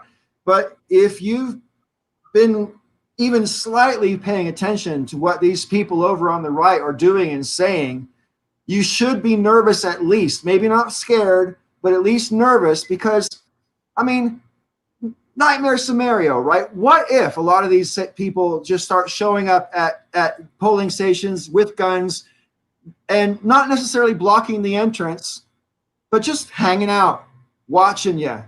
And let's just say you're not allowed to do things from a certain distance away from the polling station, like you can't wear a badge or whatever between a certain distance. How far away do they have to be with their guns and shit? And how far away is included? It means intimidating. Go ahead, Rob. 100 feet from the portal. I was just going to say that I think if Trump dies from COVID, that is the best chance that the country's going to have for a peaceful transition. Wow. Because I think no matter who wins, there's going to be a certain amount of violence. But I think if Trump kicks the bucket, his side won't have anything to fight about. It's not like he was beaten or anything was stolen from him. He died. But you have to know I think that's the best. If Trump dies of coronavirus, or if Trump has to step down from the presidency because he's too ill to continue, either of those things happens, and there's going to be conspiracy theories, abounding, and some of those conspiracy theories might erupt into violence anyway. Even though I agree that if you take the guy away, that if you cut off the snake's head, there's no point keeping the snake for a pet. You know. Right, and I know I've seen a bunch of people that were kind of, you know, alarmist about, well, Pence will be worse. I'm like, bullshit, because you know what? Pence is already a big part of the power behind the throne anyway. That's the reason why one of the reasons why evangelicals like Trump is he's doing their bidding, and Trump and Pence is the one feeding him the lines. So, secondly, Pence does not have the cult of personality around him. He's not even popular on the right wing. So I'm not concerned that he's going to have sway over all these people that are left over. You know, he's just not. I mean, he couldn't win in the primary for the Republicans, and you know, he wouldn't beat Biden. But to show how desperate things really are, if you see how many Republicans have come out for Joe Biden, and it's not because Joe Biden's a Republican in disguise or any other bullshit I've heard from some people. It's literally the ones that are actually have some integrity and say, "Holy shit, the Republicans in trouble, and I have to do something." Because some of them even said, "Vote Democrat across the board." Bill Kristol, arch conservative. There's no way, you know, he disagrees with Joe Biden on a lot of shit. He's like, holy fuck, we might not have a Republican in 90 days if things go tits up. So he's saying, vote for Democrats across the board. That's what kind of peril we're in. As far as Pence becoming president is concerned, at what point of if Trump is genuinely ill, and I'm sympathetic to the idea that Shadow is going to kill you, said that he might not actually be infected. It's possible to me that this whole thing could be to gain sympathy and to derail the news agenda, and then he'll come back in fighting spirit and try to play the fucking hero who's made a comeback from a deadly disease. It wouldn't even surprise me, right? And you heard it here first if that's what happens. Anyway, go on, Rob. I just wanted to say that when I earlier, I don't know if Shadow was here, probably not, but earlier I was talking about that yeah, it's a possibility, and that's what I believed at first too. But the clincher for me that Trump is actually sick was Chris Christie. Chris Christie was admitted into Morristown Memorial Hospital today with COVID. He doesn't have the resources or the team of doctors that Trump has that are going to lie on his behalf. And Chris Christie's not in the White House all the time either with all those other people. He was only there for like one day. And and he spent all that debate prep time with Trump, and that's when he caught it. So I think there's actually a pretty decent, the odds are pretty decent that Trump does have it. Doesn't mean he'll die from it, but there's a pretty nomination too. Christie was at the nomination. Chris Christie was at the nomination. Yes, and he was also at the nomination. Right. Yeah. Now, and it was Green Machine saying Chris Christie could be another feint. I don't believe so. I don't believe that Morristown Hospital would be party to that, because the one's not a government hospital. Top hospitals in the country. Yeah, exactly. Yeah. Fantastic hospital. They're not gonna risk their reputation on bullshit. But the thing is, that's one of the reasons why, if I hope anything bad about Trump, it's that if his case is acute and if he survives, that he gets really, really sick. Because you're right, if he just goes in and comes out and goes, oh, see, COVID's not so bad, that's like one of the worst things that could happen to the country. Forget the politics of it. Simply that would embolden all the mask holes that Trump was right and it's no big deal and let's all take off the masks and get the rest of the country sick. Mask holes. Mask holes. I really think that's this week I learned this word interannium. This is the time between the election and the inauguration. That's why I'm afraid of it. Right, that makes sense to me, because let's just say worst case scenario, Trump heals well enough to carry on with the election, and that's another question which we could explore. But let's say he wins the election, let's say he loses the election. the lame duck period between November 3rd and January 20th is going to be the most terrifying 3 months of my fucking life, right? Because Trump is entitled to do with the presidency whatever he wants while he's still president, you know? And at least I think that's how the Constitution would see it. So since he's got nothing to lose, an election to look forward to, and, you know, he would try, I think, deliberately to screw things up for the incoming administration. Well, and there's a precedence for that too, because there have been a number of and again, it's always Republican administrations, like governors, where or legislatures where they election happened in North Carolina. So the incoming governor, the Democrat won the election last cycle, and basically what they did was the outgoing legislature voted to basically strip the governor of almost all of his power and turn him into a figurehead, so he wouldn't do anything. Now got challenged in court, and the Republicans lost. But they do this shit all the time. They did it in Michigan. It was the same thing. Wisconsin, same thing. So there's history on that.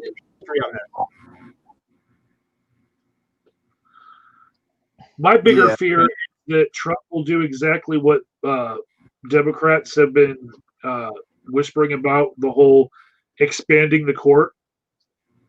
Preemptively, right. He could expand the court in those 3 months, add a whole bunch of justices of his own to keep the Democrats from doing that after he's gone.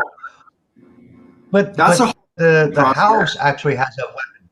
The House has a weapon against that, though. If you were to try that, what they would do is they would send articles of impeachment against Barr, and probably against Trump and against anybody they need to the Senate.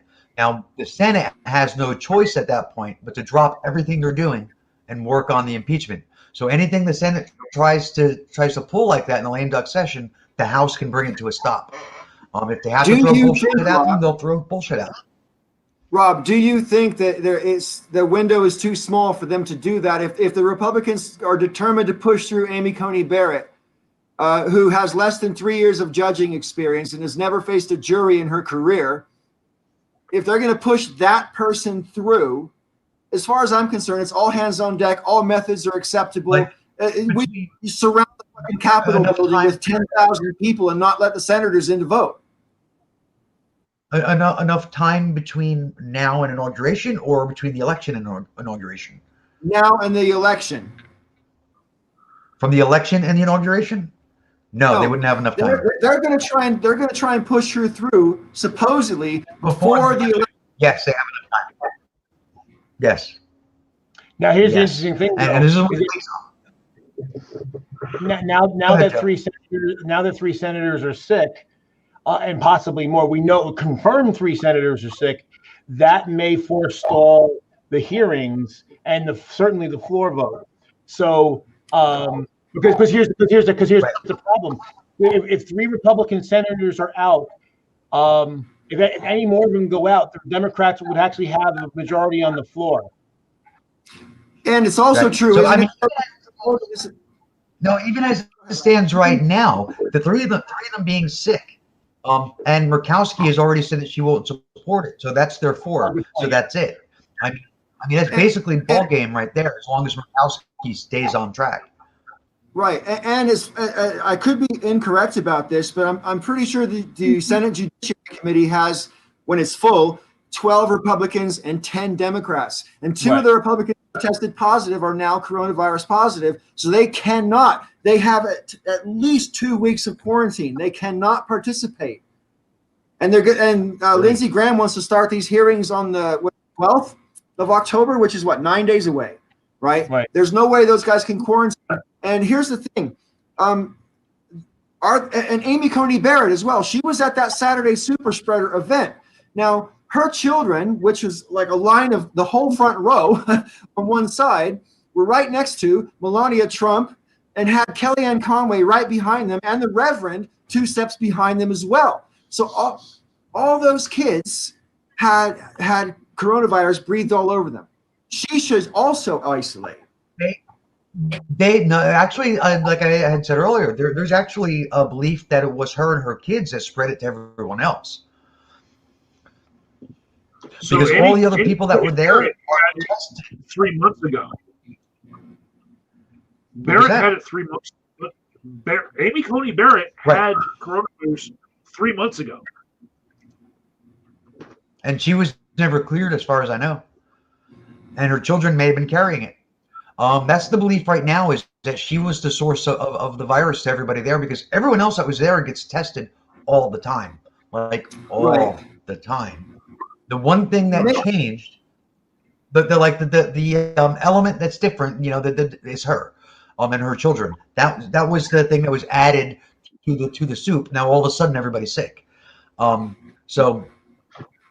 But we need to keep to the point, though. I mean, can they? I mean, the CDC's own guidelines say you have to quarantine for 2 weeks if you've been exposed to someone who is positive. She's been exposed to more than half a dozen positive people in the last week, right? Therefore, she must.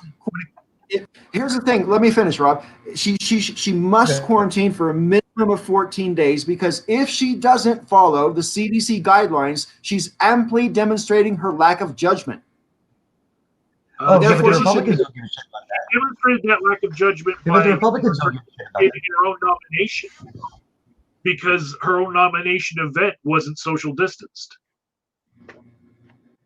Yeah, I mean, here's the thing. It's like there's this whole belief in, like we're basically talking about it, that 3 Republicans aren't going to be there to vote on her and take part in the hearings because they're COVID positive. I don't put a whole lot of stock in that, though. I think they'll show up anyway. I mean, they've done it before. There have been members of the federal government in House of Representatives and in the Senate that have gone to work sick, knowing they're sick. Louis Gohmert. So they'll still show up. I mean, and I'm sure the Democrats will do everything they can to bring the whole thing to a stop because of it, saying like they're endangering everyone in the building. I agree, Rob. The Republican senators are going to show up because they have no scruples and they don't care, like you just said. I agree with that. But since she's the one being confirmed, you can't make a case that it's responsible for her to show up for these hearings while she should be in quarantine. It can't be made. They don't care. If she does, just evidence of bad judgment. They don't care. They don't care. They don't care. It doesn't matter. In that case, against your argument, they can use the argument that being on the Supreme Court in the United States is a once-in-a-lifetime decision. If you don't care enough about the position to go through a bloody war and to show up sick, then you're not good enough for it anyway. That's their argument. That's the thinking. I mean, the whole thing blows me away with this Amy Coney Barrett thing, because number one, as we discussed a while ago, they already set the precedent in 2016 with Barack Obama not being able to appoint Merrick Garland. They didn't even give the guy a bloody hearing, for Christ's sake. And so Lindsey Graham's on tape more than once saying, you can use my words against me, if this happens in the last year of Trump. And the level of hypocrisy, I think, is disgusting to even Republicans, a lot of Republicans. Well, and that's why there's actually a reason. There's actually even odds that Lindsey Graham will lose his seat. Jamie Harrison, in all polls, Jamie Harrison is tied with him. They had a debate tonight, so who knows? I would love it. I would fucking. Oh man, you don't even know what I'd do if Did you see Lindsey Graham crying on Fox News last week? Yes. They hate my guts. They're killing the me. Republicans know that the topics like abortion rights, LGBT equality, all those things, they know all that's in danger, and they know that the majority of the country does not support getting rid of those things, and they don't care. They know they're on the wrong side. They know they're going against what the will of the people. They know all of it. They just don't care. But what's funny in whose interest is it then for them to carry those things out? I mean, obviously they've got some kind of money behind them that wants these ideology. But I just don't understand. Ideology. Well, I'll answer your question, Paul. Basically, what it comes down to is one of the reasons, and this is the same reason why the right wing's gotten hostile and more violent in recent years, is because they see the demographic writing on the wall. They know that those, as Rob said, those attitudes are moving away from them. The only hope that they have is if they can grab power, inculcate the society at whole and the laws in particular to their way. That's the only chance they have of maintaining their grip. So that right now is they're shooting for broke because they know if Trump loses this, unless the Democrats put up like a string of really shitty candidates forever, which is possible. Probably won't be, which is certainly a possibility. It's not, there's precedent, but the demographic at least will be such that there likely won't be another Republican president unless the party makes a massive change in their platform. So that's why they're being where they are. And so basically, there is our system, like it or not, good, bad, better, whatever, for better or for worse, the system is what it is, and it requires the two sides. It requires the left, right. The Republican Party, as it exists today, needs to die. And a new conservative movement, a new conservative ideology needs to take its place. What they're doing, and they know this. They know this. They're hanging on, and they're doing everything they can to prevent that from happening. But eventually it's going to happen. It's going to happen. By the time it happens, the Democratic Party will also reshape and reconfigure itself. The difference between the two parties, one of the biggest differences in my mind between the two parties is the left, the Democrats, are constantly reshaping themselves because it's such a big tent. Republicans tend to do everything in lockstep. Democrats fall in love and Republicans fall in line. One of the reasons that happens is because of the size of the Democratic Party, because of all of the differences of opinions. We have, AOC all the way up to Joe Biden. You've got that range. And that's a weakness when you're trying to do things like hold on to power and to build a consensus. But it's a strength when you look at how ideologies change and evolve, that the Democrats are always pulling new ideas from a new pool of people with new thoughts and ideas, things that were on the outside becoming mainstream over time. Republicans don't have that. We have to hold on to everything we have while we have it, and damn the torpedoes. Well, to your point, Rob, it's interesting and accurate that you use the word evolve, because you think about biological evolution. This is the reason why the Republicans as a party will die off, because basically they are the creature that can't adapt to the changing environment. And that's why they keep trying to harken back to some halcyon days that never really existed. While on the other thing, we'll have our struggles, but ultimately we're going to move in the right direction. And history is, the force of history is on our side. Now, so what I did was, and kind of in response to Lindsey Graham complaining about money, I dropped $1,000 on Jamie Harrison to beat fucking Lindsey's sorry ass out of town. I dropped $1,000 on Greenfield in Kansas. I dropped basically. Was that? McGrath? Yeah, I dropped $1,000 on Amy McGrath. I dropped one other Senate race. I'm drawing a blank here, and then I also dropped $1,000 on Biden Harris. So $5,000. Hey man, I am an absolute advocate of ranked choice voting. I am right now running for office as we speak. I am 30 days away from election day, of losing. I'm going to lose. It is what it is. I'm a Democrat running in a Republican county. The odds of me winning are pretty slim, but I'm running anyway. And one of the things that I'm running on is ranked choice voting on the county level here, because it kind of removes a lot of the power, a lot of the partisan power of the two sides. Right. It's more democratic, more fair. It's you get a better representation of base. But what was that? because it's more fair and it gives more power to the voters. That's why we won't get it. Well, here's the thing, though, Paul. Again, the differences between the two parties. There's at least some people in the Democratic Party who are in favor, which is the reason why Maine actually has it.